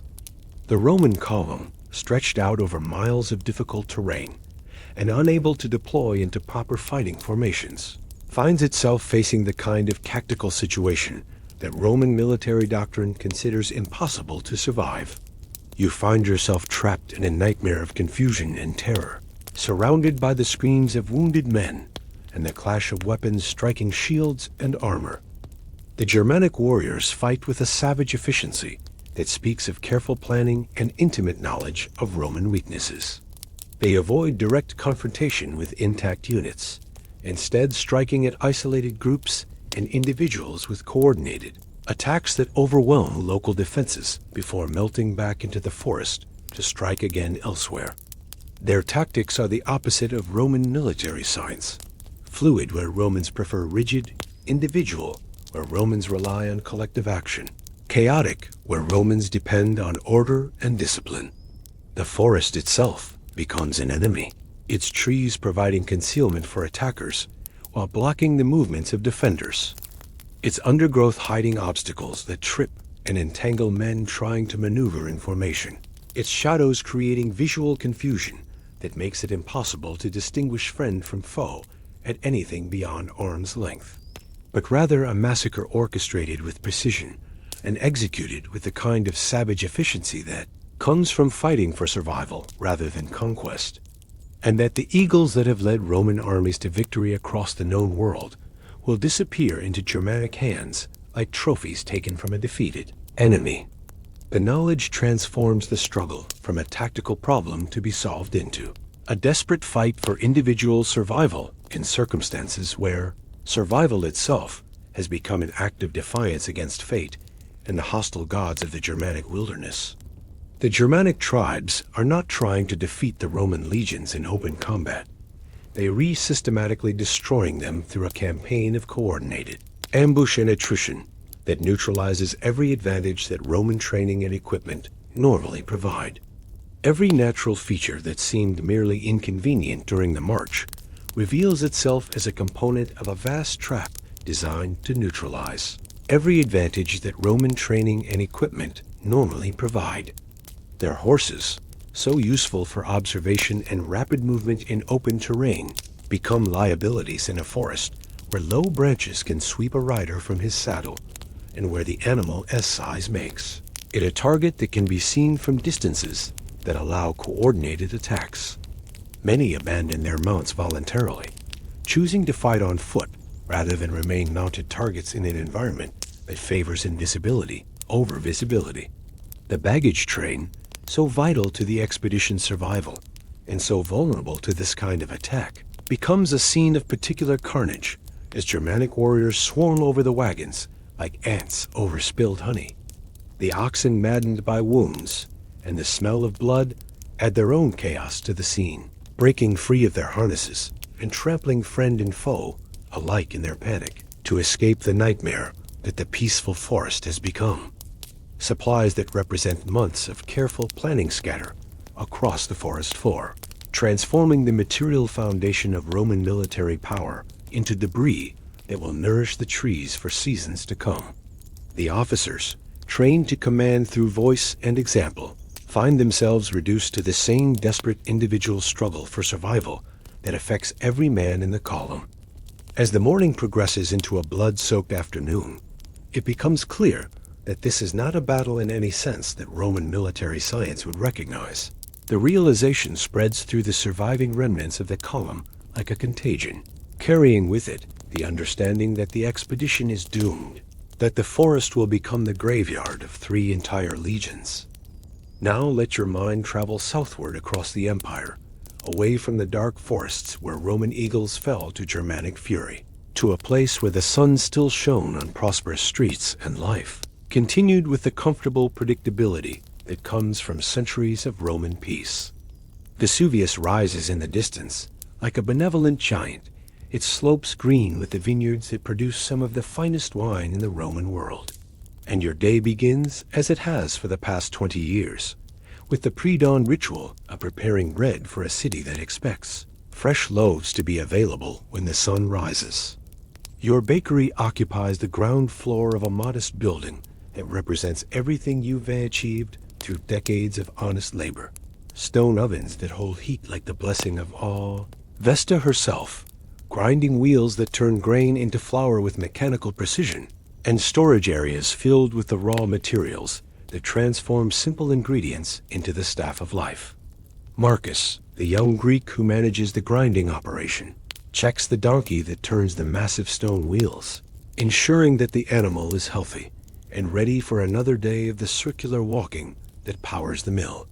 A percussion section that speaks of grain being transformed into flour raw materials, being processed into the components of tomorrow's bread. It's a sound that has echoed through this space, for decades becoming so familiar that its absence would be more noticeable than its presence. A mechanical heartbeat that keeps time with the rhythm of daily life in a prosperous Roman city. The donkey, a patient beast whose entire world consists of this small circle of worn stone, begins its endless journey around the grinding apparatus with the resignation of a creature that has found its purpose in the mechanical repetition of useful work. The mountain has been quiet for generations, so long that its volcanic nature has faded into the realm of geological curiosity rather than practical concern. The warmth radiates through the bakery in waves that make the early morning coolness pleasant rather than uncomfortable, while the smell of wood smoke and baking bread creates an atmosphere of comfort and productivity that speaks to the fundamental satisfaction of useful work. This is honest labor that feeds people, that transforms the bounty of Campanian wheat fields into sustenance for families throughout the city. To the people of Pompeii, it's simply part of the landscape, as permanent and reassuring as the city walls or the forum's marble columns. The year is 79 CE, 70 years after the Teutoburg disaster, and you find yourself in Pompeii on what will prove to be the last normal morning in the city as long history. Though no one yet suspects that Vesuvius is preparing to write the final chapter of their story in fire and ash. The dawn breaks clear and bright over the Bay of Naples, painting the calm waters in shades of gold and rose that speak of another perfect day in one of the Empire's most favored locations. You are Gaius Caecilius, a baker whose family has operated the same shop on the Via dell'Abbondanza for 3 generations. The ovens have been burning since before midnight, their brick interiors heated to the perfect temperature for baking the dozens of loaves that Pompeii citizens will purchase throughout the day. Your slaves move through their morning routines with the efficiency that comes from years of repetition, each knowing exactly what must be accomplished before the shop opens to customers. The sound of grinding grain fills the bakery with a low rhythmic rumble that becomes the backdrop for all other activities. Your wife, Julia, emerges from the living quarters above the shop, her movements efficient and purposeful, as she begins the domestic routines that parallel your commercial activities. She carries a clay lamp whose flickering flame provides just enough light to navigate the pre-dawn darkness, moving with the confidence of someone who could find her way through this space blindfolded. Her day will be spent managing the household, supervising the preparation of meals, and handling the countless small tasks that keep a middle-class Roman family functioning smoothly. The bread emerging from the ovens represents hours of careful work, from the selection, though the full bustle of commercial life won't begin until the sun climbs higher and the temperature becomes comfortable for extended outdoor activity. Lucius Popedius, the elderly fruit seller whose stall occupies a prime location near the forum, purchases the same 6 loaves every morning, along with a small honey cake for his grandson, who helps with the family business. She examines each loaf with the careful attention of someone who has learned to make every coin count, but her criticism is constructive rather than hostile. She knows good bread when she sees it, And she appreciates the consistency of quality that your bakery has maintained throughout the years she has been a customer. His coins are worn smooth by countless transactions, their images of emperors and gods barely visible beneath the patina of daily commerce. But their weight and feel speak to the stability of Roman currency and the prosperity that allows ordinary citizens to purchase fresh bread every morning without considering the cost. Early risers move with purpose toward destinations that are part of their daily routines.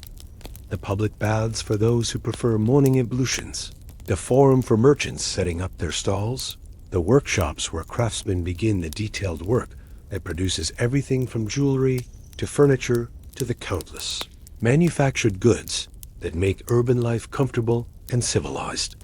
And grinding of grain to the precise mixing of dough, the patient waiting for fermentation, and the exact timing of the baking process.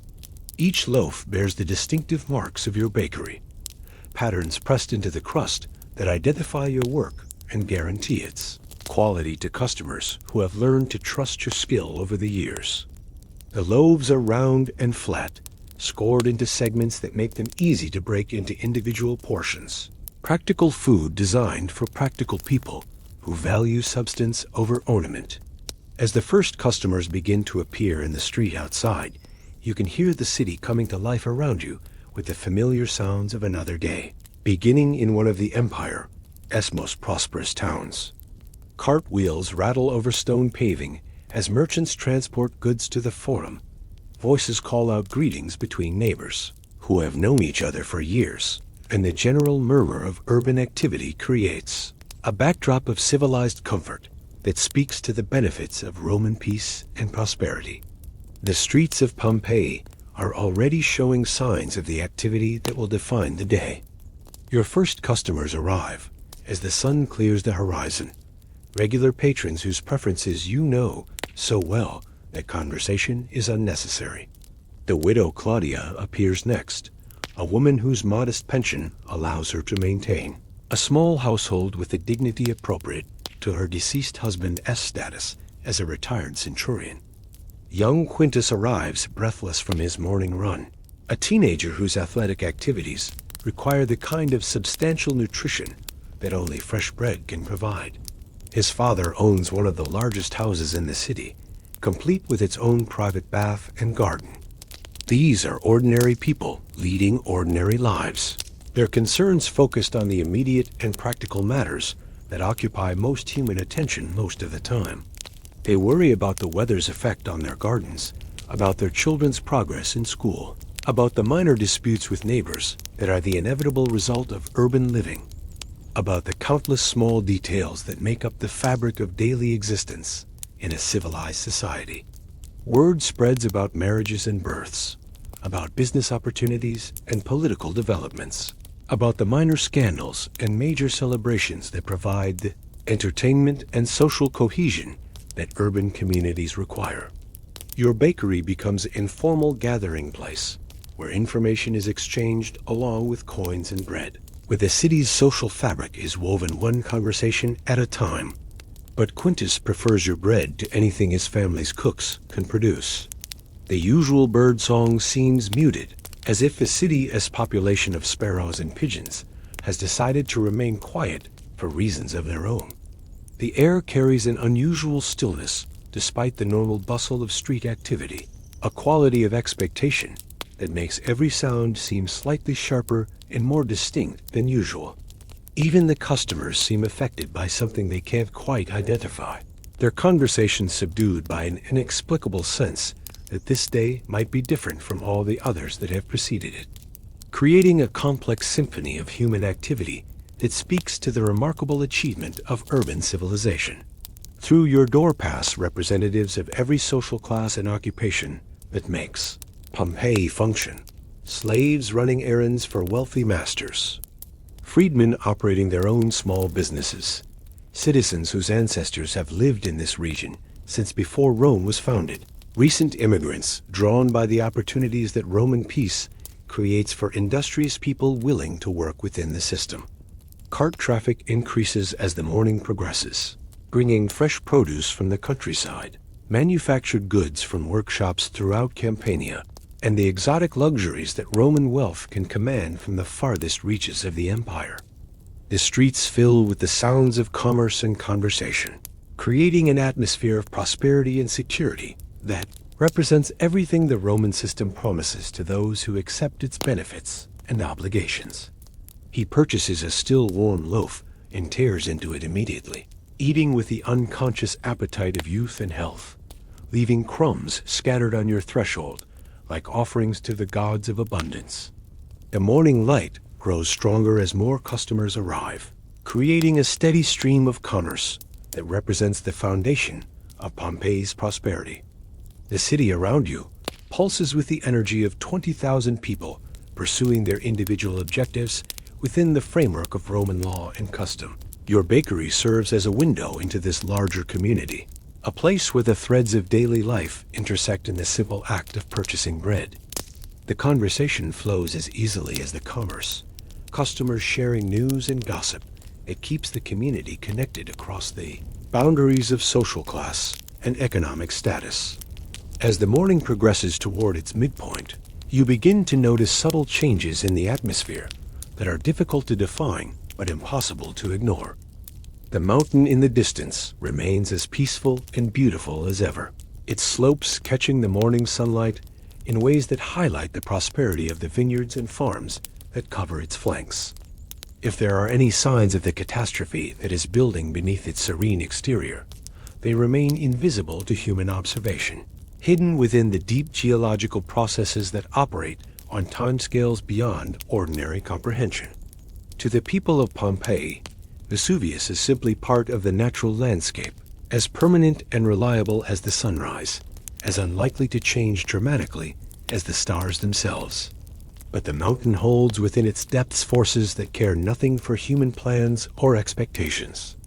Pressures that have been building for decades and will soon demand release in ways that will transform this peaceful morning into the final chapter of Pompeii's story.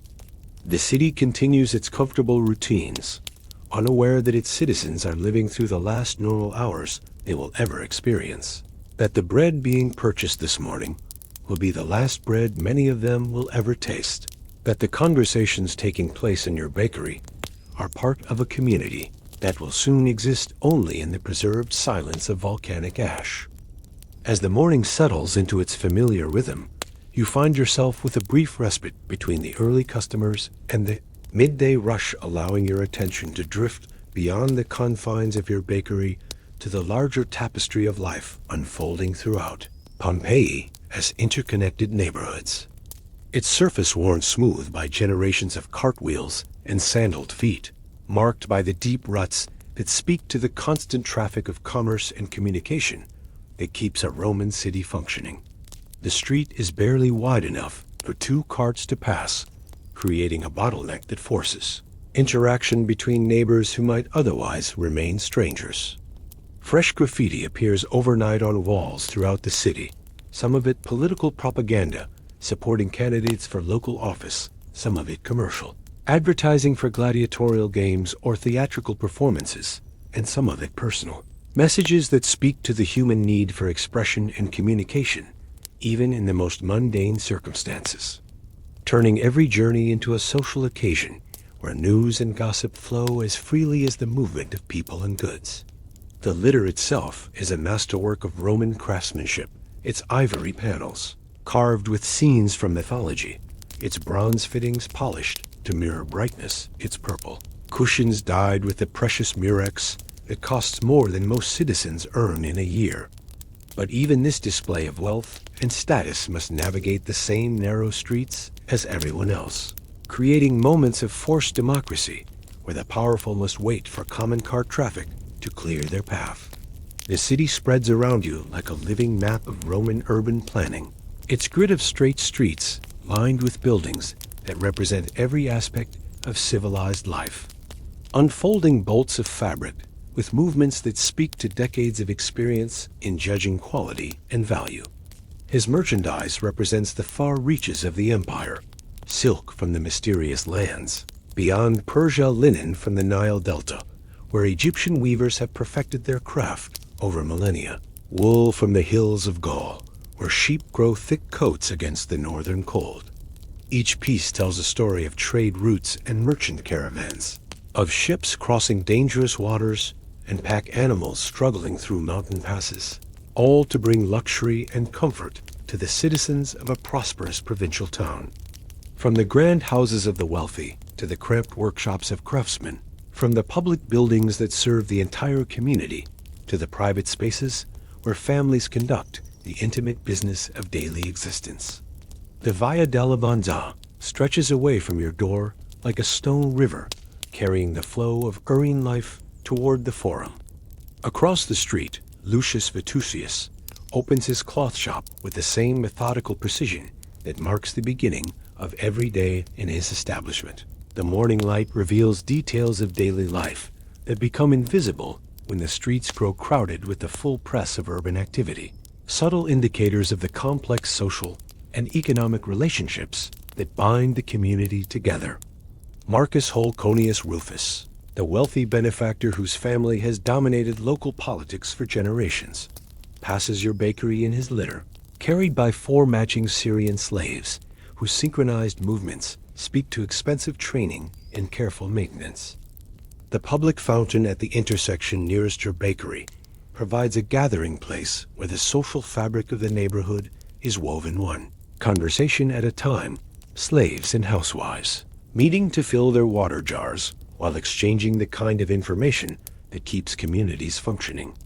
The fountain's constant flow speaks to the engineering marvel that brings fresh mountain water to every corner of the city through an aqueduct system that represents one of Rome's greatest achievements. Information flowing between households through the medium of domestic slaves, who serve as informal communication systems for families that might otherwise remain isolated within their private compounds. Their activities centered around mock gladiatorial combat and imaginary military, campaigns that transform the ordinary business of childhood into preparation for adult roles in a society that values martial virtue and competitive achievement. Craftsmen transporting the tools and materials of their trades, creating a constant lesson in the priorities that govern Roman society, where commercial and political activities take precedence over leisure and entertainment. Beginning her daily routine of attracting customers with a combination of strategic positioning and practiced charm that speaks to the complex relationship between commerce and desire in Roman urban life. Her presence is accepted as a natural part of the community's social ecosystem, regulated by custom and law rather than moral disapproval, providing services that Roman society considers both necessary and unremarkable. The graffiti on the wall near her doorway advertises her specialties with the same straightforward language used to promote any other commercial service. The children learn to move aside quickly and efficiently, absorbing through daily experience the complex social protocols that will govern their adult lives. Their wooden swords and shields are careful miniatures of adult equipment, crafted by fathers who understand that play serves as education in a culture where military service remains the foundation of citizenship and political participation. News of births and deaths, of business opportunities and romantic entanglements, of minor crimes and major celebrations spreads through this network with the speed and efficiency of a well-organized intelligence service, transforming urban life from a struggle for basic necessities into a comfortable existence where clean water is available at every street corner. Domitia the slave, who manages the household of the wealthy banker Caecilius Jucundus, arrives at the fountain with a train of younger slaves, carrying amphora of various sizes. Their movements, coordinated with the efficiency that comes from long practice in managing the complex logistics of a large household. Her authority over the other slaves is absolute within her sphere of responsibility, creating a hierarchy that mirrors the larger Roman social structure in miniature, where power and privilege flow downward through carefully maintained channels of command and obedience. The conversation at the fountain reveals the intricate network of relationships that bind Pompeii's citizens together in ways that transcend social and economic boundaries. Young Numerius Papedius Celsinus plays in the street with a group of children whose games reflect the larger Roman world in miniature. The children's games are interrupted periodically by the passage of adult business carts, loaded with amphora of wine and oil, slaves carrying messages between houses. The neighborhood prostitute emerges from her small room above the tavern. The tavern below her room already shows signs of activity as the proprietor, a grizzled freedman named Esselina, prepares for another day of serving wine and simple food to customers, whose needs range from quick refreshment to extended social drinking. Vendors setting up temporary stalls that will transform the civic center into a bustling commercial district where citizens can purchase everything from fresh vegetables to imported luxuries to the services of scribes and fortune tellers. The market represents the intersection of local agriculture with long-distance trade, bringing together the products of Campanian farms with goods that have traveled from the farthest reaches of the empire, creating opportunities for both sellers and buyers to participate in an economic system that spans continents and cultures. The rhythmic hammering of metalworkers creates a percussion section that mixes with the grinding of grain mills and the calls of street vendors to form the industrial symphony that accompanies productive work in a thriving urban center. Each workshop represents years of apprenticeship and training, skills passed down from master to student in an unbroken chain that connects contemporary craftsmen to traditions that extend back to the earliest days of Roman civilization. The tavern serves as an informal social center for working-class citizens who lack the elaborate dining facilities of wealthy households, providing a space where economic equals can gather to discuss the issues and concerns that affect their daily lives. The stamps tell stories of wine from Greek islands, oil from Spanish groves, and garum, the fermented fish sauce that Romans consider essential to proper cuisine, from processing centers along the Atlantic coast. Each amphora represents a complex chain of production and distribution that connects Pompeii to communities thousands of miles away. The walls are decorated with painted scenes of tavern life, creating a visual celebration of the pleasures and companionship that Roman society associates with moderate drinking and convivial conversation. The morning market begins to establish itself in the Forum. Gaius Papias Sabinus, a prosperous merchant whose business involves the import and export of goods throughout the Mediterranean, supervises the unloading of a cart filled with amphora marked with stamps that identify their contents and origins. The morning's activities reveal the intricate economic relationships that support the city's prosperity, from the local farmers who supply fresh produce to the international merchants who bring exotic goods from distant provinces. Every transaction represents a link in a chain that extends from individual households to the imperial economy, creating wealth and opportunity that allows ordinary citizens to live with a comfort and security that would have been unimaginable to earlier generations. The coins that change hands bear the images of emperors who ruled territories larger than any previous empire, their authority backed by military force, but expressed through the peaceful mechanisms of law and trade. The city's workshops begin to show signs of serious activity as craftsmen arrive to begin the detailed work that produces everything from everyday pottery to elaborate bronze fittings for wealthy households. Marcus Vitellius Veracundus, whose workshop produces some of the finest felt goods in Campania, examines. The morning is work with the critical eye of someone whose reputation depends on maintaining consistent quality, despite the pressures of commercial competition and customer demand. These physical marks of human activity represent the accumulation of ordinary moments into the larger pattern of urban civilization, each footstep contributing to the gradual transformation of raw stone into the polished surfaces that speak to generations of use and habitation, positioning themselves at locations where food is likely to appear or where the warmth of human companionship might be available. Each moment building on the last to create the complex social and economic fabric that defines community existence. Citizens pursue their individual objectives within the larger framework of collective prosperity, creating wealth. An opportunity through the countless small transactions and relationships that bind them together in mutual dependence and shared destiny. Their presence adds an element of unpredictability to the otherwise orderly patterns of urban life, reminding citizens that even the most civilized environments retain connections to the natural world that exists beyond human control and planning.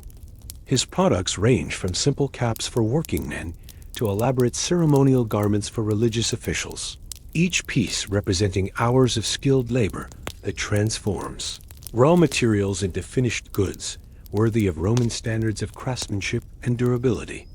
The morning light reveals the wear patterns on stone thresholds and marble steps that speak to the constant traffic of daily life, grooves worn by countless feet pursuing countless individual purposes within the framework of community prosperity and security.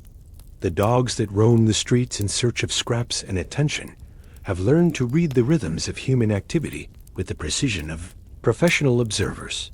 The morning progresses with the steady accumulation of small events and routine interactions that make up the substance of daily life in a prosperous Roman city.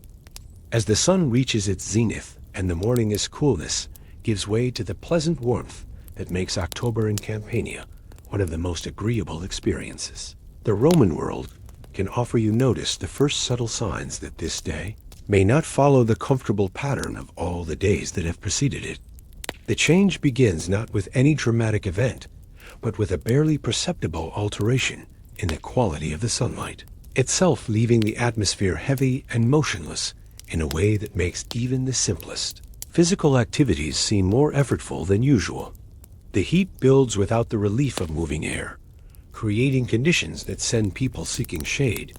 They stamp their feet more frequently than normal their ears, constantly moving as if tracking sounds that remain inaudible to human listeners, orders his bearers to stop near your bakery while he engages in conversation with several local business owners about what seems to be a growing sense of unease that has no obvious source or explanation.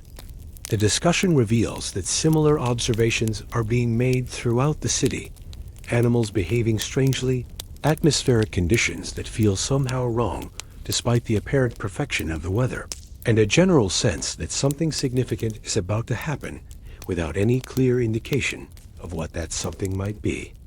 Their eyes showing the kind of alertness that suggests the presence of predators or other threats that cannot be identified through normal observation. And quiet conversation rather than the energetic commercial activity that normally characterizes the midday hours in Pompeii as busy commercial district. As if some invisible veil has been drawn across the sky to filter the familiar brightness into something subtly different, something that makes colors appear slightly muted and shadows seem deeper than they should be. Mentions that his arthritis is bothering him more than usual, the joints in his fingers, and knees aching with the kind of deep, persistent pain that he associates with changes in weather patterns. His observations carry the authority of someone who has spent decades paying attention to the subtle signs that precede atmospheric disturbances, and his words carry more weight than they might coming from someone with less experience reading the moods of sky and earth. The birds that normally provide a constant background chorus to urban life have grown noticeably quiet, their absence creating a silence that becomes more obvious as the minutes pass, without the familiar sounds of sparrows quarreling over breadcrumbs or pigeons cooing from their roosts beneath the red tile eaves. Even the stray dogs that usually patrol the streets in search of dropped food or human attention seem subdued, moving with an unusual purposefulness that suggests they sense something beyond human perception. Their behavior guided by instincts that evolution has fine-tuned to detect dangers that civilized senses cannot recognize. Your customers begin to comment on the unusual stillness of the air, the way the normal afternoon breeze from the Bay of Naples has failed to materialize Gaius Salvius, the elderly fruit vendor whose stall has occupied the same corner near the Forum for more than 30 years. The horses tethered outside the various shops and public buildings show signs of nervousness that their handlers, a tribute to the unusual heat and stillness. But close observation reveals behavior that goes beyond simple discomfort with weather conditions. Marcus Holconius making his second trip through the neighborhood in his elaborate litter.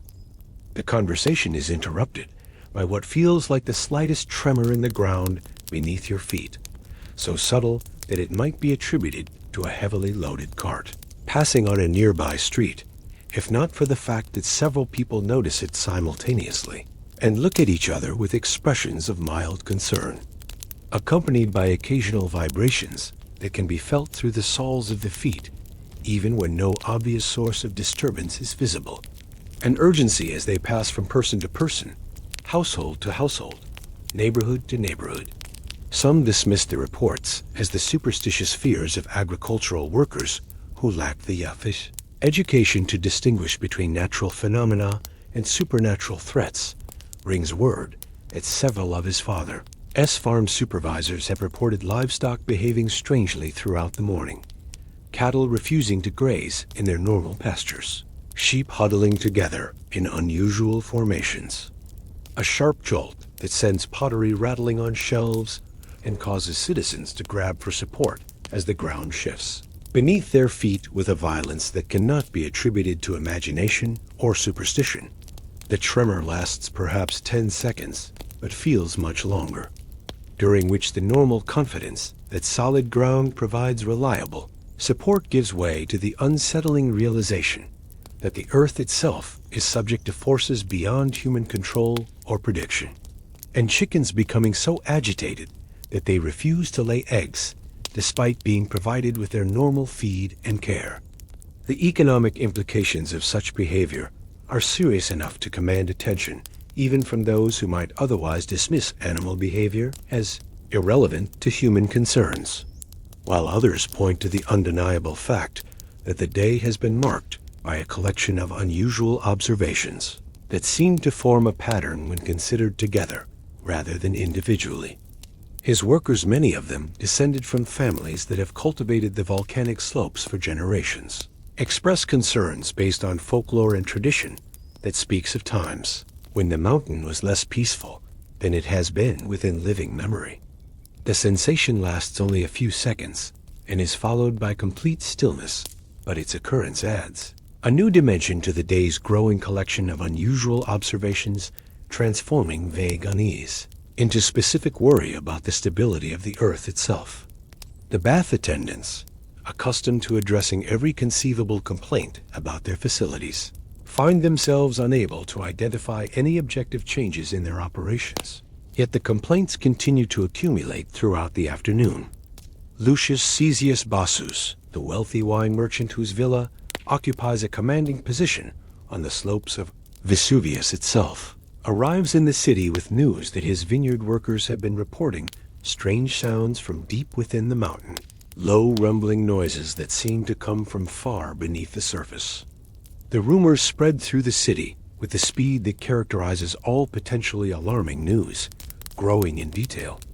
The public baths, normally crowded during the midday hours when citizens seek relief from the heat and the opportunity for social interaction, report an unusual number of patrons complaining about the water feeling different, not in temperature or cleanliness, but in some subtle quality that makes the bathing experience less pleasant than usual. Young Quintus Papias, whose family owns extensive properties both in the city and on the mountain slopes. The afternoon brings the first unmistakable earthquake. The earthquake is followed by a period of complete stillness that seems somehow more ominous than the shaking itself, as if the earth were gathering strength for some greater effort that will demand more dramatic expression than the brief warning that has just concluded. Citizens gather in the streets to discuss what they have experienced, comparing observations.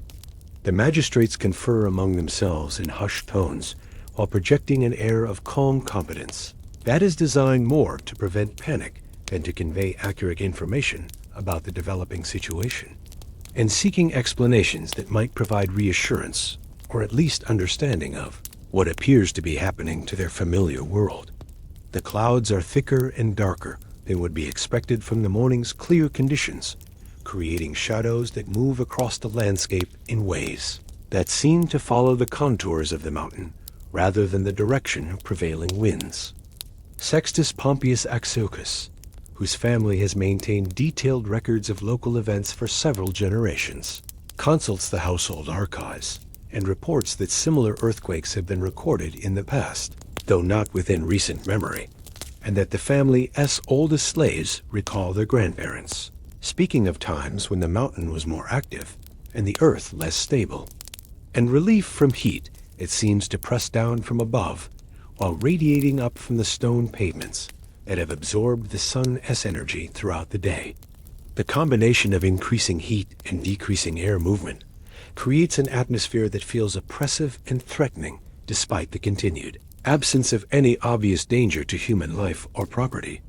His research provides historical context, but little practical guidance for dealing with current conditions, since the records indicate that past disturbances were followed by periods of renewed stability that lasted for decades, each tremor accompanied by sounds that seem to come from deep within the earth, low rumbling noises that suggest vast forces moving far beneath the surface of the familiar world. The sounds are felt as much as heard, vibrations that travel through bone and tissue to register in parts of human consciousness that normally remain dormant during ordinary experience. The forum begins to fill with citizens seeking information and reassurance from public officials who find themselves in the awkward position of being expected to provide authoritative explanations for phenomena that exceed their knowledge and experience. Marcus Tullius, the city's senior engineer responsible for maintaining the aqueduct system and other public works, reports that several of his monitoring stations have detected unusual pressure variations in the water supply, suggesting that underground geological changes may be affecting the flow of springs that have provided reliable service for generations.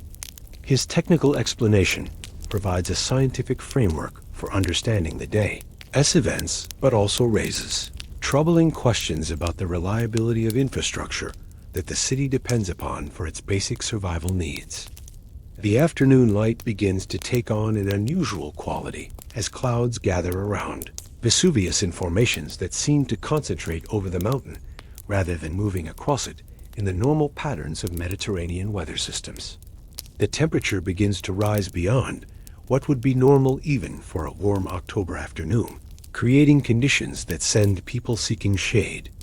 As afternoon moves toward evening, the earthquakes become more frequent and more intense. The citizens of Pompeii find themselves facing the unprecedented challenge of deciding how to respond to warnings that come not from human sources, but from the earth itself. Signs that speak to dangers that exceed the normal range of urban problems that Roman administrative competence is designed to address. The comfortable assumption that human intelligence and organization can manage any reasonable threat begins to waver in the face of forces that operate according to geological rather than political timescales, powers that care nothing for human plans or the prosperity that has made Pompeii one of the empire's most successful provincial cities. The day that began with such comfortable normalcy transforms gradually into something unprecedented in the experience of anyone currently living, a demonstration that the solid foundations of civilized life rest upon natural forces that remain wild and unpredictable, despite centuries of Roman engineering and administrative control. The mountain that has provided the foundation for regional prosperity reveals itself to be something far more dangerous than the benevolent landscape feature that generations of residents have taken for granted, a sleeping giant that is beginning to stir with movements that will soon reshape the entire Bay of Naples region in ways that no human power can prevent or control.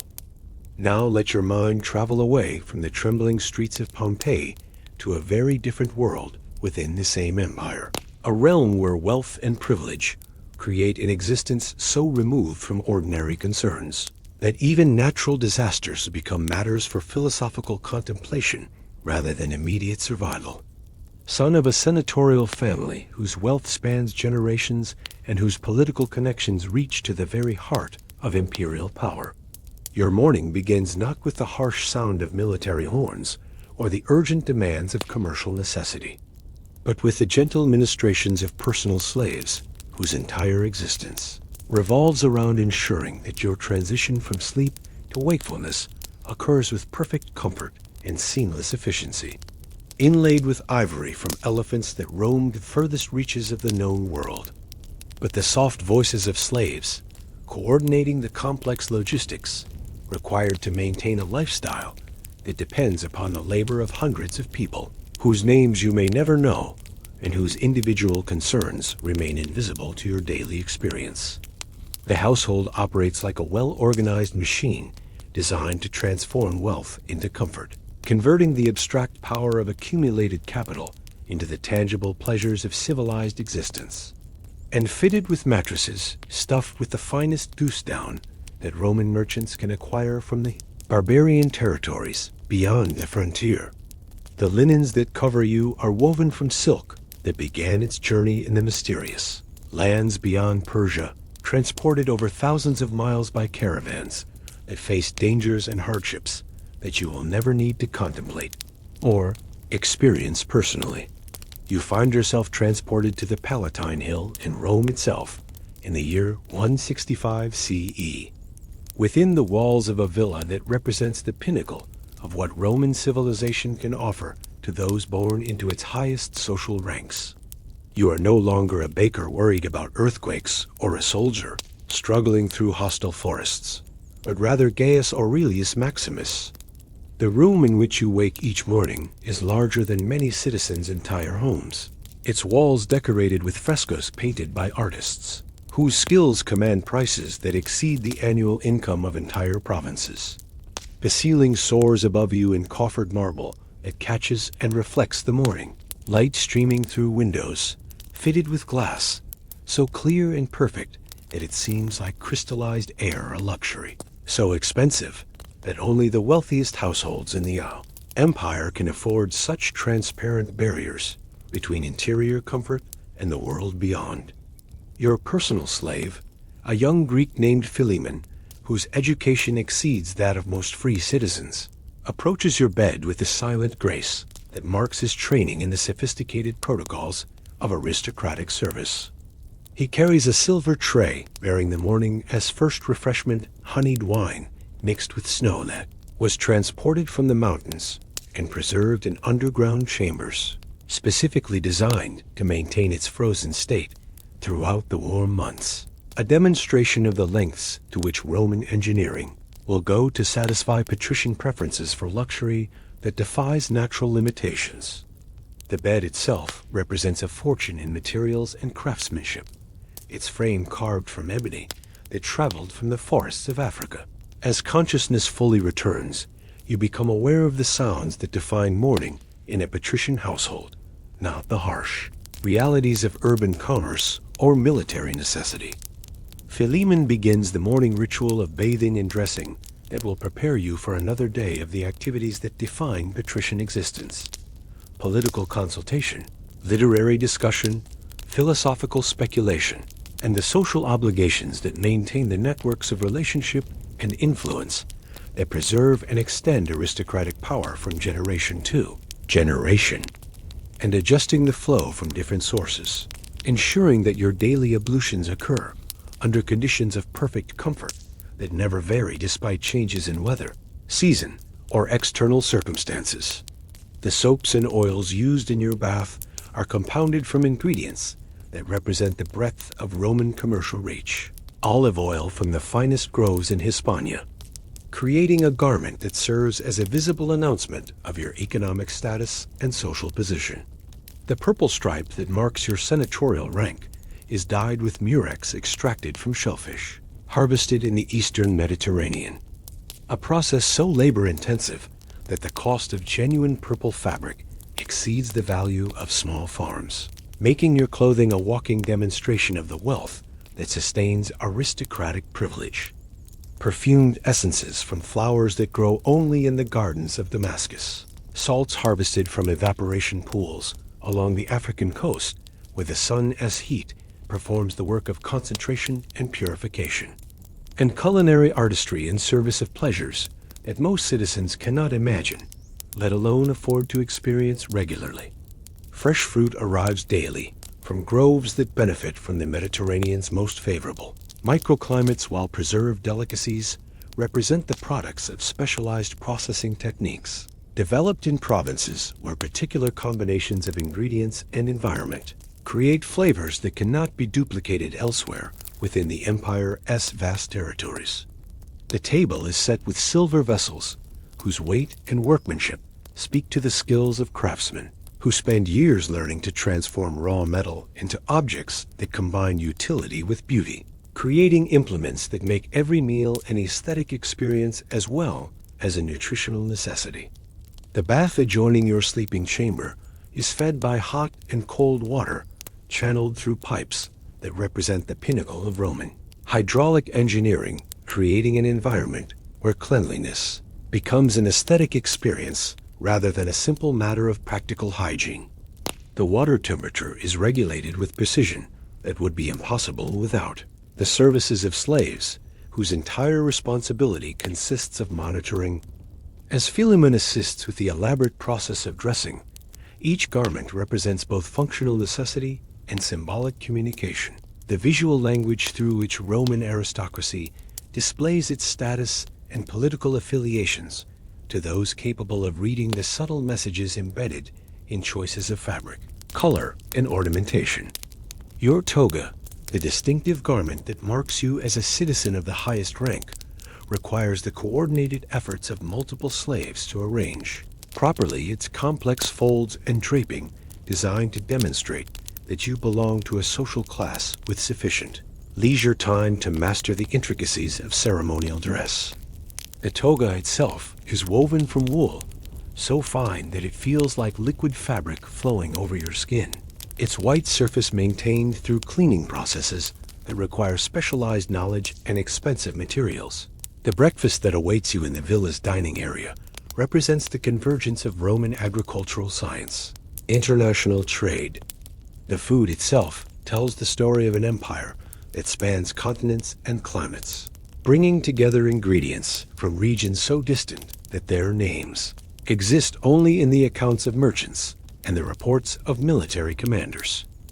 The morning meal includes bread made from wheat that grows in the black soil of Egypt's Nile Delta, where flooding and irrigation have created agricultural conditions that produce grain of exceptional quality and consistency, where the particular combination of soil conditions and plant varieties creates sweetness with subtle flavors that connoisseurs can distinguish from the products of other regions. Their movements are so smoothly coordinated that they seem almost choreographed, each person knowing exactly when. A bubble of privilege so complete that the concerns of ordinary citizens penetrate only as abstract political questions rather than immediate personal challenges. Landscape arranged according to principles of geometric harmony that impose human concepts of beauty and order onto the organic processes of plant growth and seasonal change. Texts copied by scribes, whose literacy and penmanship place them among the most educated people in the empire, preserved in conditions that protect them from the deterioration that threatens less carefully maintained collections.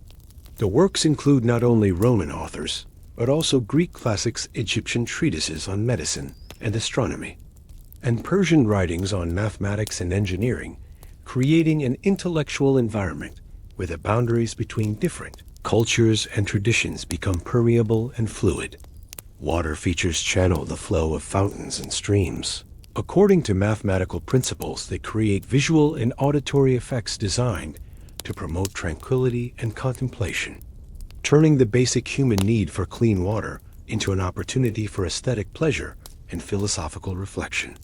The walls that surround the complex are high enough to block the sight and sound of urban Rome, creating an environment where the noise and confusion of city life become merely theoretical considerations rather than daily experiences that must be endured or managed.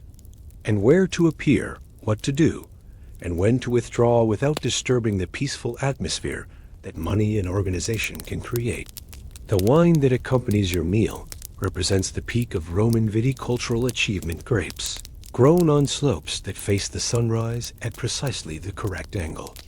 harvested at the moment when sugar content reaches its optimal level and aged in amphora that impart their own subtle contributions to the final flavor profile. The butter that accompanies it comes from cattle that graze in the mountain pastures of Gaul, where cooler temperatures and different grasses create dairy products with flavors that Roman palates consider superior to anything produced in the warmer regions closer to the capital city. Honey flows from combs maintained by bees that collect nectar from flowers growing in the hills around Athens. As you dine, slaves move through the room with the coordinated precision of a well-rehearsed dance, anticipating your needs before you yourself become aware of them, replacing dishes before they empty, refilling cups before they drain, maintaining the seamless flow of service that allows you to focus entirely on the pleasures of consumption without any awareness of the complex logistics required to sustain such abundance. The villa around you operates as a self-contained world where every detail has been designed to support a lifestyle that exists in almost complete isolation from the realities that govern most human existence. The gardens that occupy the villa's central courtyard represent the transformation of nature into art. The library adjoining your private apartments contains scrolls and codices that represent the accumulated wisdom of centuries. Your personal secretary, a freedman named Marcus Tullius, whose intelligence and education have earned him a position of considerable responsibility within the household hierarchy, appears with the morning's correspondence and scheduling requirements, documents that connect you to the broader network of aristocratic families whose political and economic activities shape the empire as direction and policies.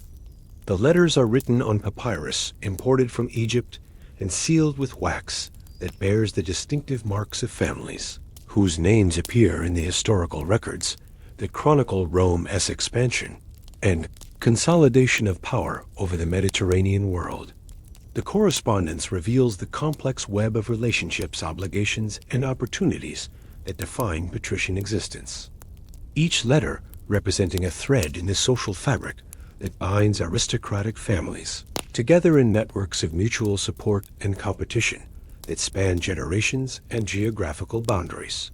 But even this transition occurs within the context of privilege and protection that shields you from direct contact with the realities that define existence for most of the empire's inhabitants. Your litter awaits in the villa's courtyard, its Syrian bearers, standing in formation with the disciplined patience that marks their expensive training and careful selection for this demanding form of specialized labor. Political alliances, marriage negotiations, business partnerships, and social obligations create a constant flow of communication that requires careful attention and diplomatic skill to navigate successfully, turning daily life into a continuous exercise in strategy and relationship management. As the morning progresses toward its midpoint, you prepare to venture beyond the villa's protective walls into the broader Roman world. The journey from your villa to the Forum takes you through streets that most Romans navigate on foot, but your passage occurs within the protected environment of the litter, its curtained interior creating a mobile sanctuary that maintains the separation between aristocratic comfort and urban reality. The bearers move with synchronized precision that speaks to years of training in the art of smooth transportation, their steps coordinated to minimize the jolting and swaying that would disturb the peaceful environment necessary for contemplation of the political and social challenges that will define your day's activities. Through the silk curtains, you observe the city passing by like a theatrical performance staged for your entertainment, rather than a living environment where real people pursue their individual struggles for survival and prosperity. A room lined with scrolls and codices that represent not only his personal literary interests, but also the accumulated documentation of political relationships and business arrangements that must be maintained through constant correspondence and consultation. The morning light streams through windows that overlook gardens designed to promote the kind of tranquil atmosphere necessary for serious conversation about matters that affect the lives of millions of people who will never know the names of those making decisions on their behalf. The crowds part before your approach with the automatic deference that Roman society accords to visible wealth, each participant careful to reveal just enough to maintain credibility while concealing details that might provide advantage to potential competitors. The discussion moves gradually from general observations about current events to specific considerations of opportunities and challenges that may affect the interests of your respective families in the coming months and years. And status, creating clear pathways that allow unimpeded progress toward destinations where important business awaits your attention and participation. For both public service and private enrichment, positions that can transform merely wealthy families into dynastically powerful ones through the accumulation of political credit and material resources that flow from the administration of distant territories. The discussion requires careful attention to the complex web of relationships and obligations that bind senatorial families together in networks of mutual support and competition. Your first stop is the villa of Marcus Cornelius Fronto, the distinguished orator whose friendship with the imperial family has made him one of the most influential voices in contemporary political discourse, a man whose opinions carry weight in the councils where decisions affecting the entire empire are made through processes of consultation and negotiation that remain largely invisible to ordinary citizens. His residence occupies an entire city block, its walls rising high enough to ensure complete privacy, while its architecture announces the occupant as status and taste to anyone sophisticated enough to read the visual language of aristocratic display. The meeting that brings you to Fronto's villa concerns the delicate matter of provincial appointments that will determine which families gain access to the governorships and military commands that provide opportunities. Fronto receives you in his private study. The conversation begins with the ritualized exchange of courtesy and information that allows aristocratic acquaintances to assess each other's current position within the constantly shifting landscape of imperial politics. The provincial appointment under consideration involves the governorship of Batica, a wealthy territory in Hispania, where the combination of agricultural productivity and mineral resources creates opportunities for both legitimate administration and the kind of profitable arrangements that Roman law permits to those skillful enough to navigate the boundaries between public duty and private advantage. The position represents not only immediate financial benefits, but also the political capital that comes from successful provincial management, credit that can be converted into influence within the imperial administration or advantageous marriages for the next generation. Fronto's analysis of the situation reveals the intricate calculations that govern aristocratic political strategy, each potential appointment requiring evaluation in terms of its effects on family status, financial position, and future opportunities for advancement within the imperial hierarchy. The discussion considers not only the immediate benefits and challenges associated with the position, but also the long-term implications for relationships with other senatorial families and the imperial court, a carefully orchestrated social event that allows serious business to be conducted within the context of hospitality and entertainment that makes negotiation feel like friendship rather than commercial transaction. The guest list reflects sophisticated understanding of the political landscape, each invitation calculated to advance relationships that will prove valuable when specific opportunities arise for collective action, where personal connections often matter more than administrative competence in determining career trajectories. The morning's political consultation concludes with tentative agreements about mutual support and information sharing, arrangements that will require careful implementation through channels that maintain the appearance of coincidence rather than coordination, since Roman political culture demands that influence be exercised subtly rather than through obvious manipulation of official processes. The aristocratic art of achieving objectives without appearing to pursue them requires sophisticated understanding of the informal mechanisms that actually govern imperial decision-making, despite the formal procedures that provide constitutional legitimacy.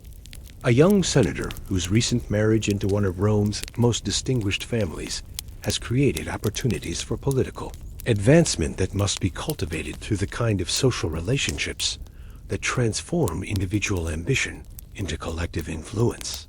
His residence reflects the transitional nature of his position, impressive enough to announce his family's wealth and prospects while avoiding the ostentatious display that might provoke envy or suspicion among those whose support he needs to achieve his political objectives.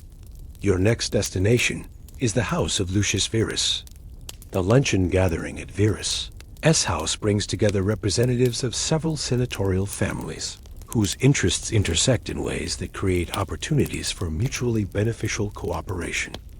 The meal itself represents a masterwork of diplomatic cuisine, dishes selected and prepared to demonstrate prosperity and sophistication, while avoiding extravagance that might suggest either financial desperation or dangerous ambition. A delicate balance that requires intimate knowledge of current social and political sensitivities. The conversation flows as carefully as the wine, moving between topics that allow participants to assess each other's positions and intentions without directly addressing the business interests that have actually brought them together.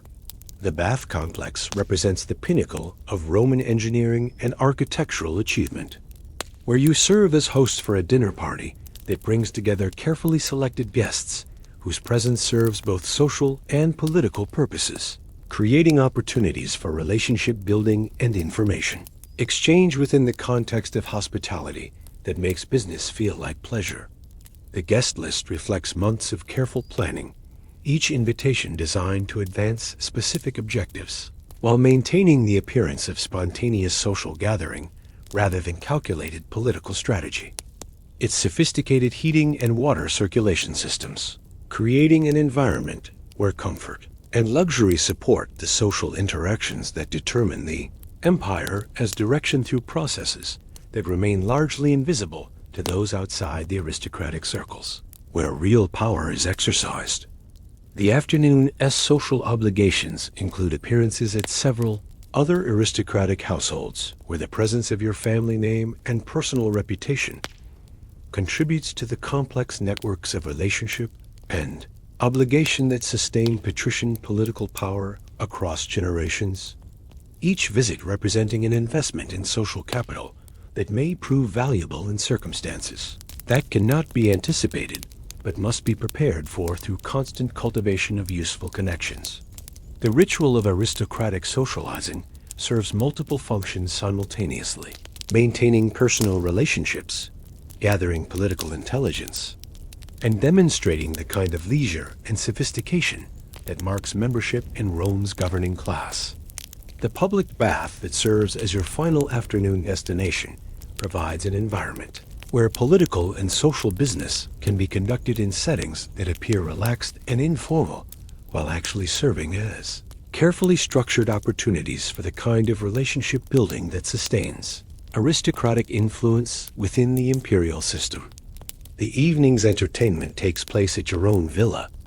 The dinner itself unfolds according to protocols that transform the simple act of eating into an elaborate ritual of status display and social, positioning each course timed to support conversation that moves gradually from general topics to more specific considerations of mutual interest and advantage. The entertainment provided between courses allows for the kind of informal conversation that often proves more valuable than formal business discussions, creating opportunities for the subtle communication of intentions and interests that characterizes sophisticated political maneuvering. As the evening progresses toward its conclusion, you reflect on a day that has been spent entirely within the protected environment of aristocratic privilege, moving between private spaces designed to support the kind of existence that most Roman citizens can only imagine, engaging in activities that shape the empire's future through processes that remain largely hidden from public view. Your concerns have focused on opportunities for advancement and profit, rather than questions of survival or basic security, problems of managing abundance rather than securing necessities, challenges of maintaining and extending privilege rather than achieving minimal comfort and safety.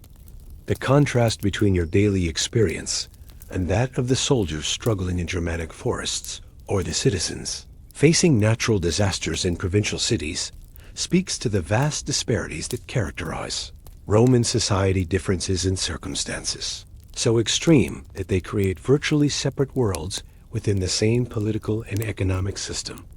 Your wealth and status provide insulation from the realities that define existence for most of this empire as inhabitants, creating opportunities for a kind of life that depends entirely upon the labor and sacrifice of millions of people whose names and individual circumstances remain invisible to aristocratic awareness.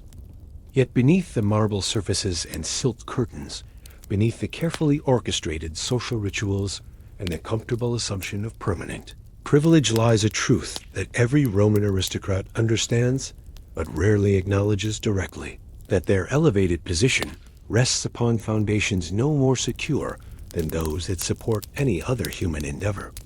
Subject to the same forces of change and chance that govern all mortal affairs, vulnerable to the same reversals of fortune, they can transform prosperity into ruin with a speed that defies preparation or prevention.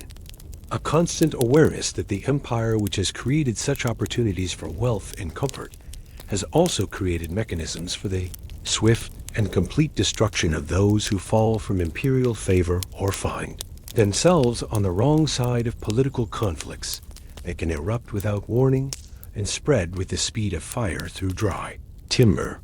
Philemon assists with the evening rituals that will prepare you for sleep, but even these familiar routines cannot entirely dispel the unease that accompanies honest reflection on the precarious nature of aristocratic security in a system where individual survival depends upon the continued favor of an emperor whose moods cannot provide complete refuge from the memories of recent events that serve as reminders of aristocratic vulnerability to forces that operate according to logic different from that which governs normal political and social relationships.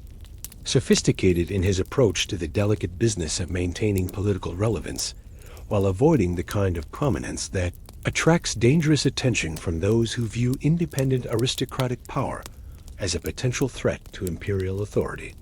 His mistake, if it can be called that, was not in any specific action or decision, but rather in the fundamental impossibility of maintaining complete innocence in a system where survival requires constant navigation of competing loyalties and conflicting obligations that can trap even the most skillful political operator in circumstances beyond their control or prediction.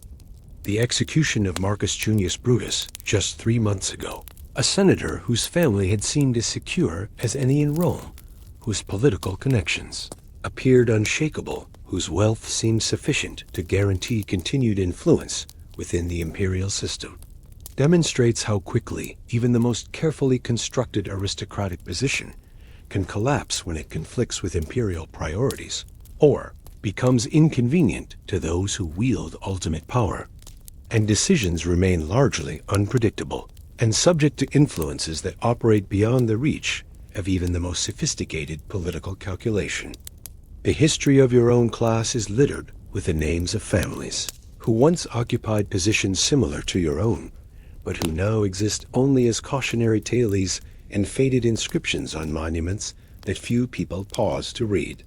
And knowledge sits in your mind like a small cold stone, never quite forgotten, even during the most pleasant moments of aristocratic leisure.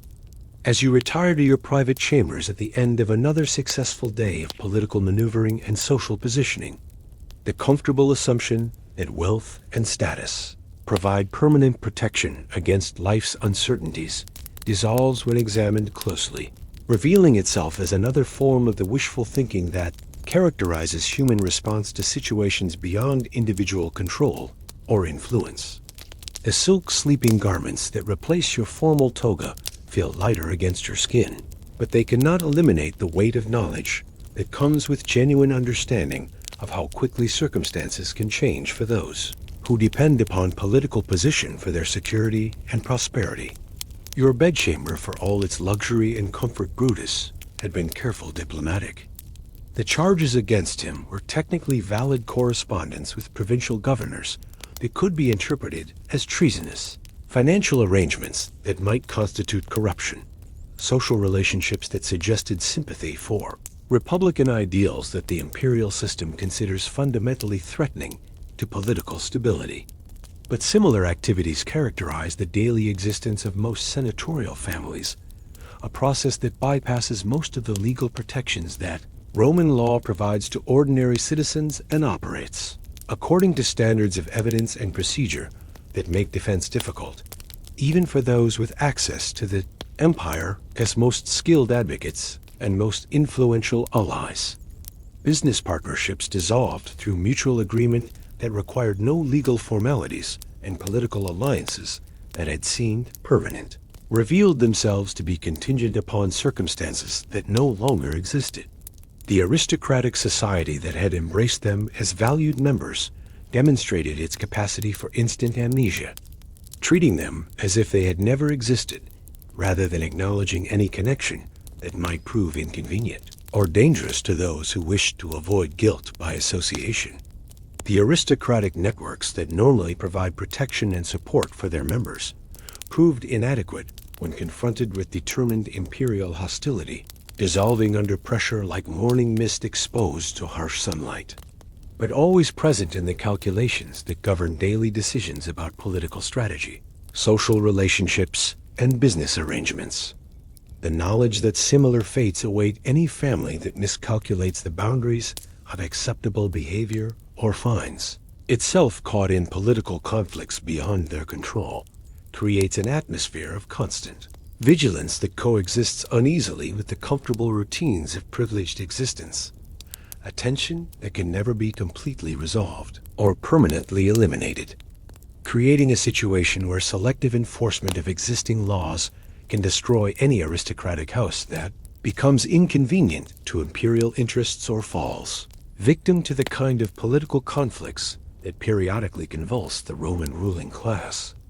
Each villa and farm and urban residence cataloged and evaluated with the precision that transforms private wealth into state resources within a matter of days, rather than the months or years that such processes normally require. The slaves who had served his household for generations found themselves reassigned to new masters or sold to dealers who would transport them to distant provinces where their knowledge of his affairs would become irrelevant to anyone as security or political calculations. The speed with which Brutus's fall progressed from initial suspicion to final execution speaks to the efficiency of imperial justice.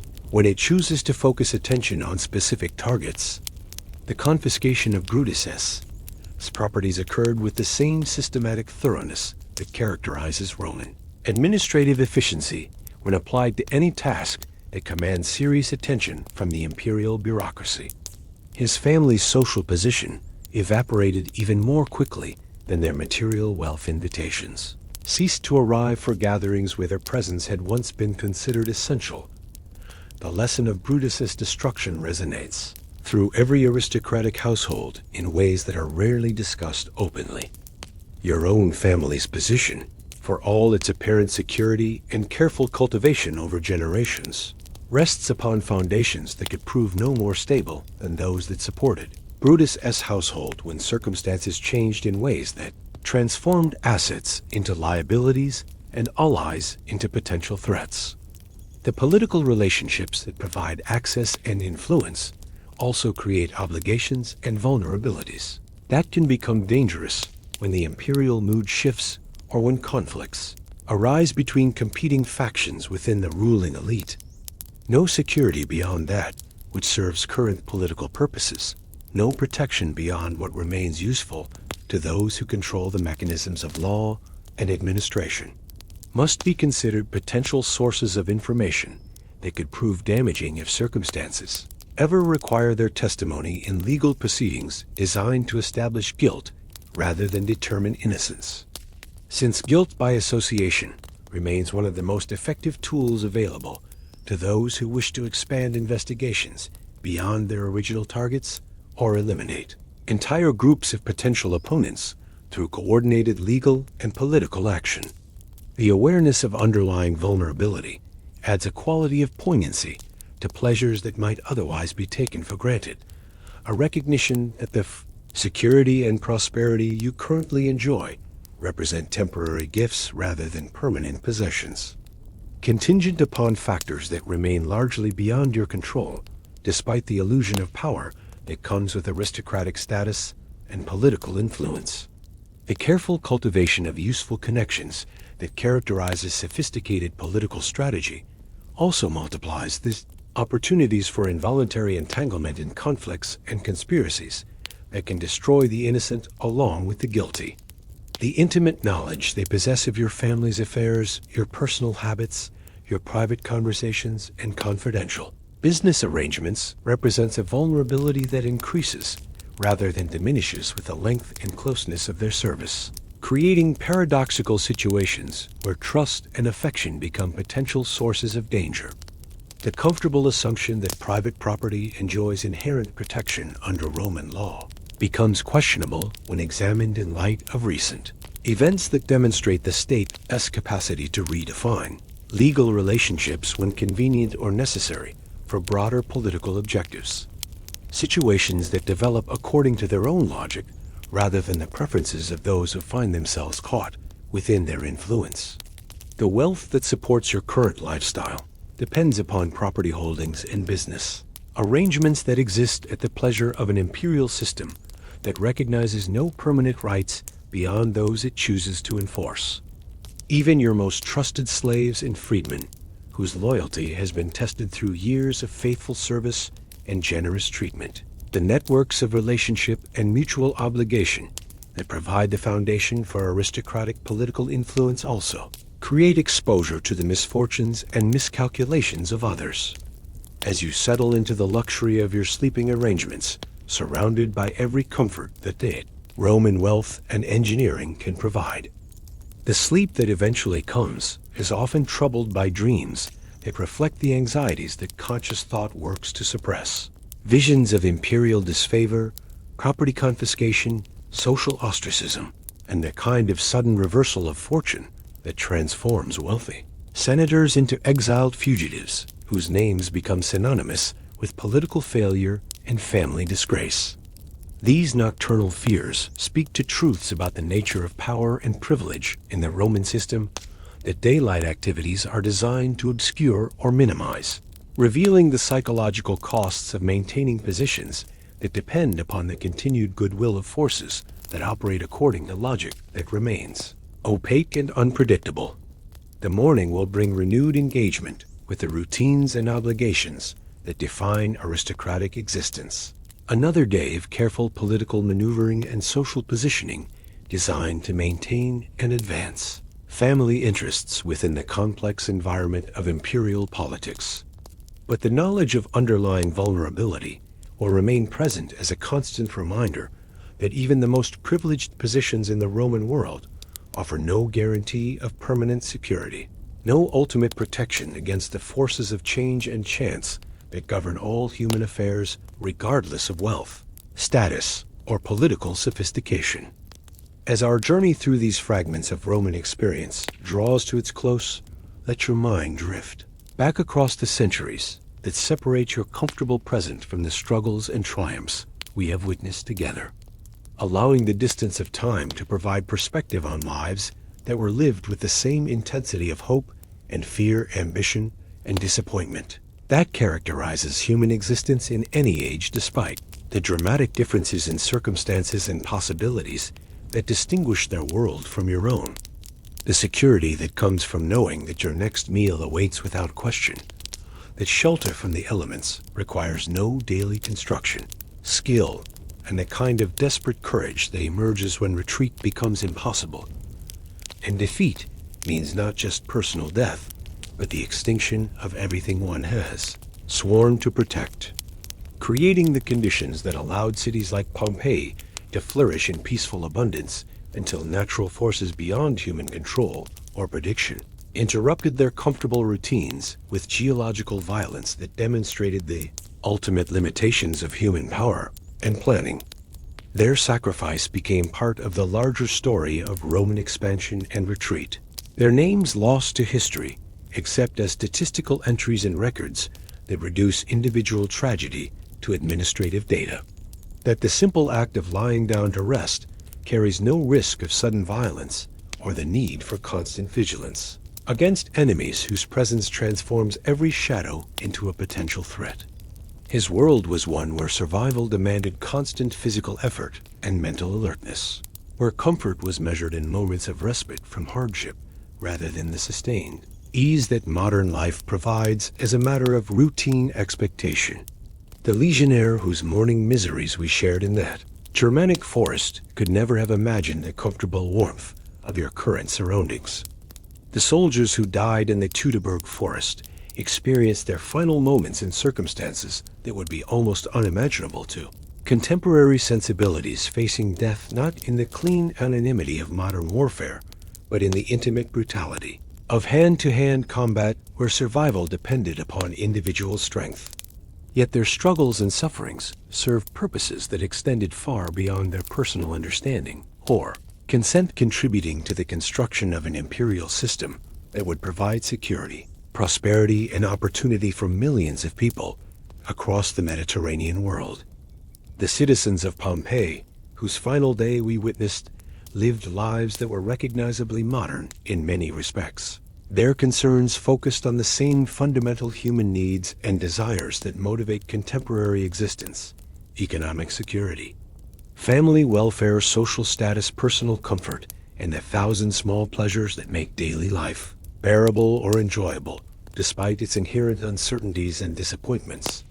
Geological processes that can eliminate in hours what took generations to build, transforming thriving communities into archaeological artifacts that serve as permanent reminders of the precarious nature of all human endeavors, revealing the human faces behind the grand narratives of imperial expansion and cultural achievement that dominate traditional historical accounts. These preserved moments speak to the universal aspects of human experience that transcend the boundaries of time and culture, disparities in circumstance and opportunity that modern sensibilities find difficult to comprehend or accept, but that Roman culture considered natural and inevitable aspects of human organization. The limited availability of medical care and pain relief, the dependence upon natural cycles and weather patterns that could not be controlled or predicted with modern accuracy, and the acceptance of mortality and suffering as normal aspects of human existence rather than problems to be solved through technological innovation and social reform. Each level of society developed its own customs, expectations, and survival strategies appropriate to its particular circumstances and challenges, creating a complex social hierarchy that provided both stability and mobility within carefully defined boundaries.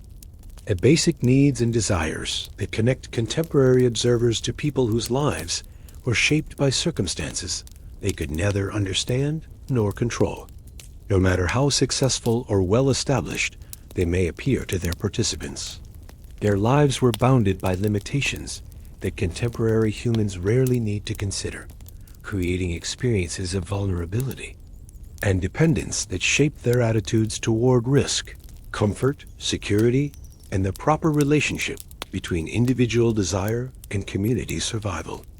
Their city represented the pinnacle of Roman urban planning and engineering, a demonstration of what human intelligence and organization could accomplish when applied to the practical problems of creating livable environments for large populations. Their tragedy lies not in any failure of human effort or wisdom, but in the simple fact that the most sophisticated civilizations remain vulnerable to natural forces that operate according to timescales and principles that care nothing for human plans or achievements. The preservation of Pompeii in volcanic ash creates a unique window into daily life that allows us to observe the routine details of Roman existence with an intimacy that is normally lost to historical investigation. The patrician whose luxurious existence we explored represents the pinnacle of what Roman civilization could offer to those fortunate enough to be born into positions of wealth and privilege. Yet even his elevated status could not provide complete security against the political and social forces that governed aristocratic survival in an imperial system where individual fate remained subject to the whims and calculations of those who wielded ultimate power. His comfort and sophistication were purchased through the labor and sacrifice of countless others whose names and individual circumstances remained invisible to his daily awareness, creating moral complexities that Roman culture addressed through philosophical rationalization rather than systematic reform. The contrast between these different levels of Roman experience, the grinding hardship of military service, the comfortable routines of urban middle class life, the luxurious isolation of aristocratic privilege, reveals the vast inequalities that characterized ancient society. Yet all of these different Roman experiences shared certain fundamental characteristics that distinguish ancient life from contemporary existence: the constant presence of physical discomfort and danger. The Romans we have encountered possessed no effective anesthesia for surgical procedures, no antibiotics for infection, no reliable contraception, no electric lighting to extend productive hours beyond daylight, no mechanical heating or cooling systems to moderate the effects of seasonal weather changes, no rapid transportation or communication systems to connect them with distant places or people. Their religious and philosophical systems reflected these material limitations, emphasizing acceptance of fate, duty to community, and the cultivation of virtues that enabled survival under conditions of constant uncertainty and frequent hardship. The Stoic philosophy that appealed to many educated Romans taught that happiness came not from the satisfaction of desires, but from the disciplined acceptance of whatever circumstances life might provide. A worldview that made sense in an environment where individual control over external conditions remained severely limited despite the impressive achievements of Roman engineering and administration. The distance of time that separates us from these Roman experiences provides a kind of protection that allows us to observe their struggles and achievements with the detached sympathy that comes from knowing that we will never face the specific challenges that defined their daily existence. Yet this same distance can also obscure the fundamental similarities that connect their human experience to our own, the basic needs and fears and hopes that remain constant, despite dramatic changes in technology and social organization. An awareness that the struggles and sacrifices of previous generations have contributed to the creation of conditions that allow you to rest peacefully without the constant vigilance that once defined human survival, to dream without the fear of sudden violence, to plan for futures that extend beyond the immediate demands of daily survival. As you settle deeper into your comfortable bed, surrounded by the security and convenience that characterize modern life, let the stories of these long-dead Romans serve as gentle reminders of the remarkable progress that human civilization has achieved in reducing the suffering and hardship that once defined ordinary existence. But their collective achievements continue to influence the world in ways both obvious and subtle. Their legal systems providing foundations for contemporary justice, their engineering principles, still visible in modern infrastructure, their literary and philosophical works, continuing to offer insights into the permanent aspects of human nature that transcend the boundaries of time and culture. The transportation networks that can carry you safely across vast distances. All of these represent achievements that would have seemed miraculous to the Romans whose lives we have shared, yet they have become so familiar to contemporary experience that their significance often passes unnoticed and unappreciated. Protected by the accumulated wisdom and achievement of all the generations that have worked to transform the harsh realities of ancient existence into the comfort and security that now cradle you in peace, carrying you gently toward the refreshing sleep that will restore your strength for another day in a world they could never have imagined, but helped to create through their labor, their sacrifice, and their persistent faith in the possibility of human progress despite the many obstacles that stand in its way, while also acknowledging the persistent vulnerabilities and uncertainties that continue to shape human experience despite all our technological and social advances. The warmth that surrounds you, the clean water that flows at your command, the food that waits in your kitchen, the medical care that remains available when needed. the communication systems that connect you to distant friends and family. Sleep comes more easily when accompanied by gratitude for the countless small comforts and securities that distinguish your world from theirs. The Romans sleep now in the silence of centuries, their individual stories lost to time, except for the fragments we can recover through archaeology and historical investigation. Let their memory accompany you into dreams that are free from the hardships they endured.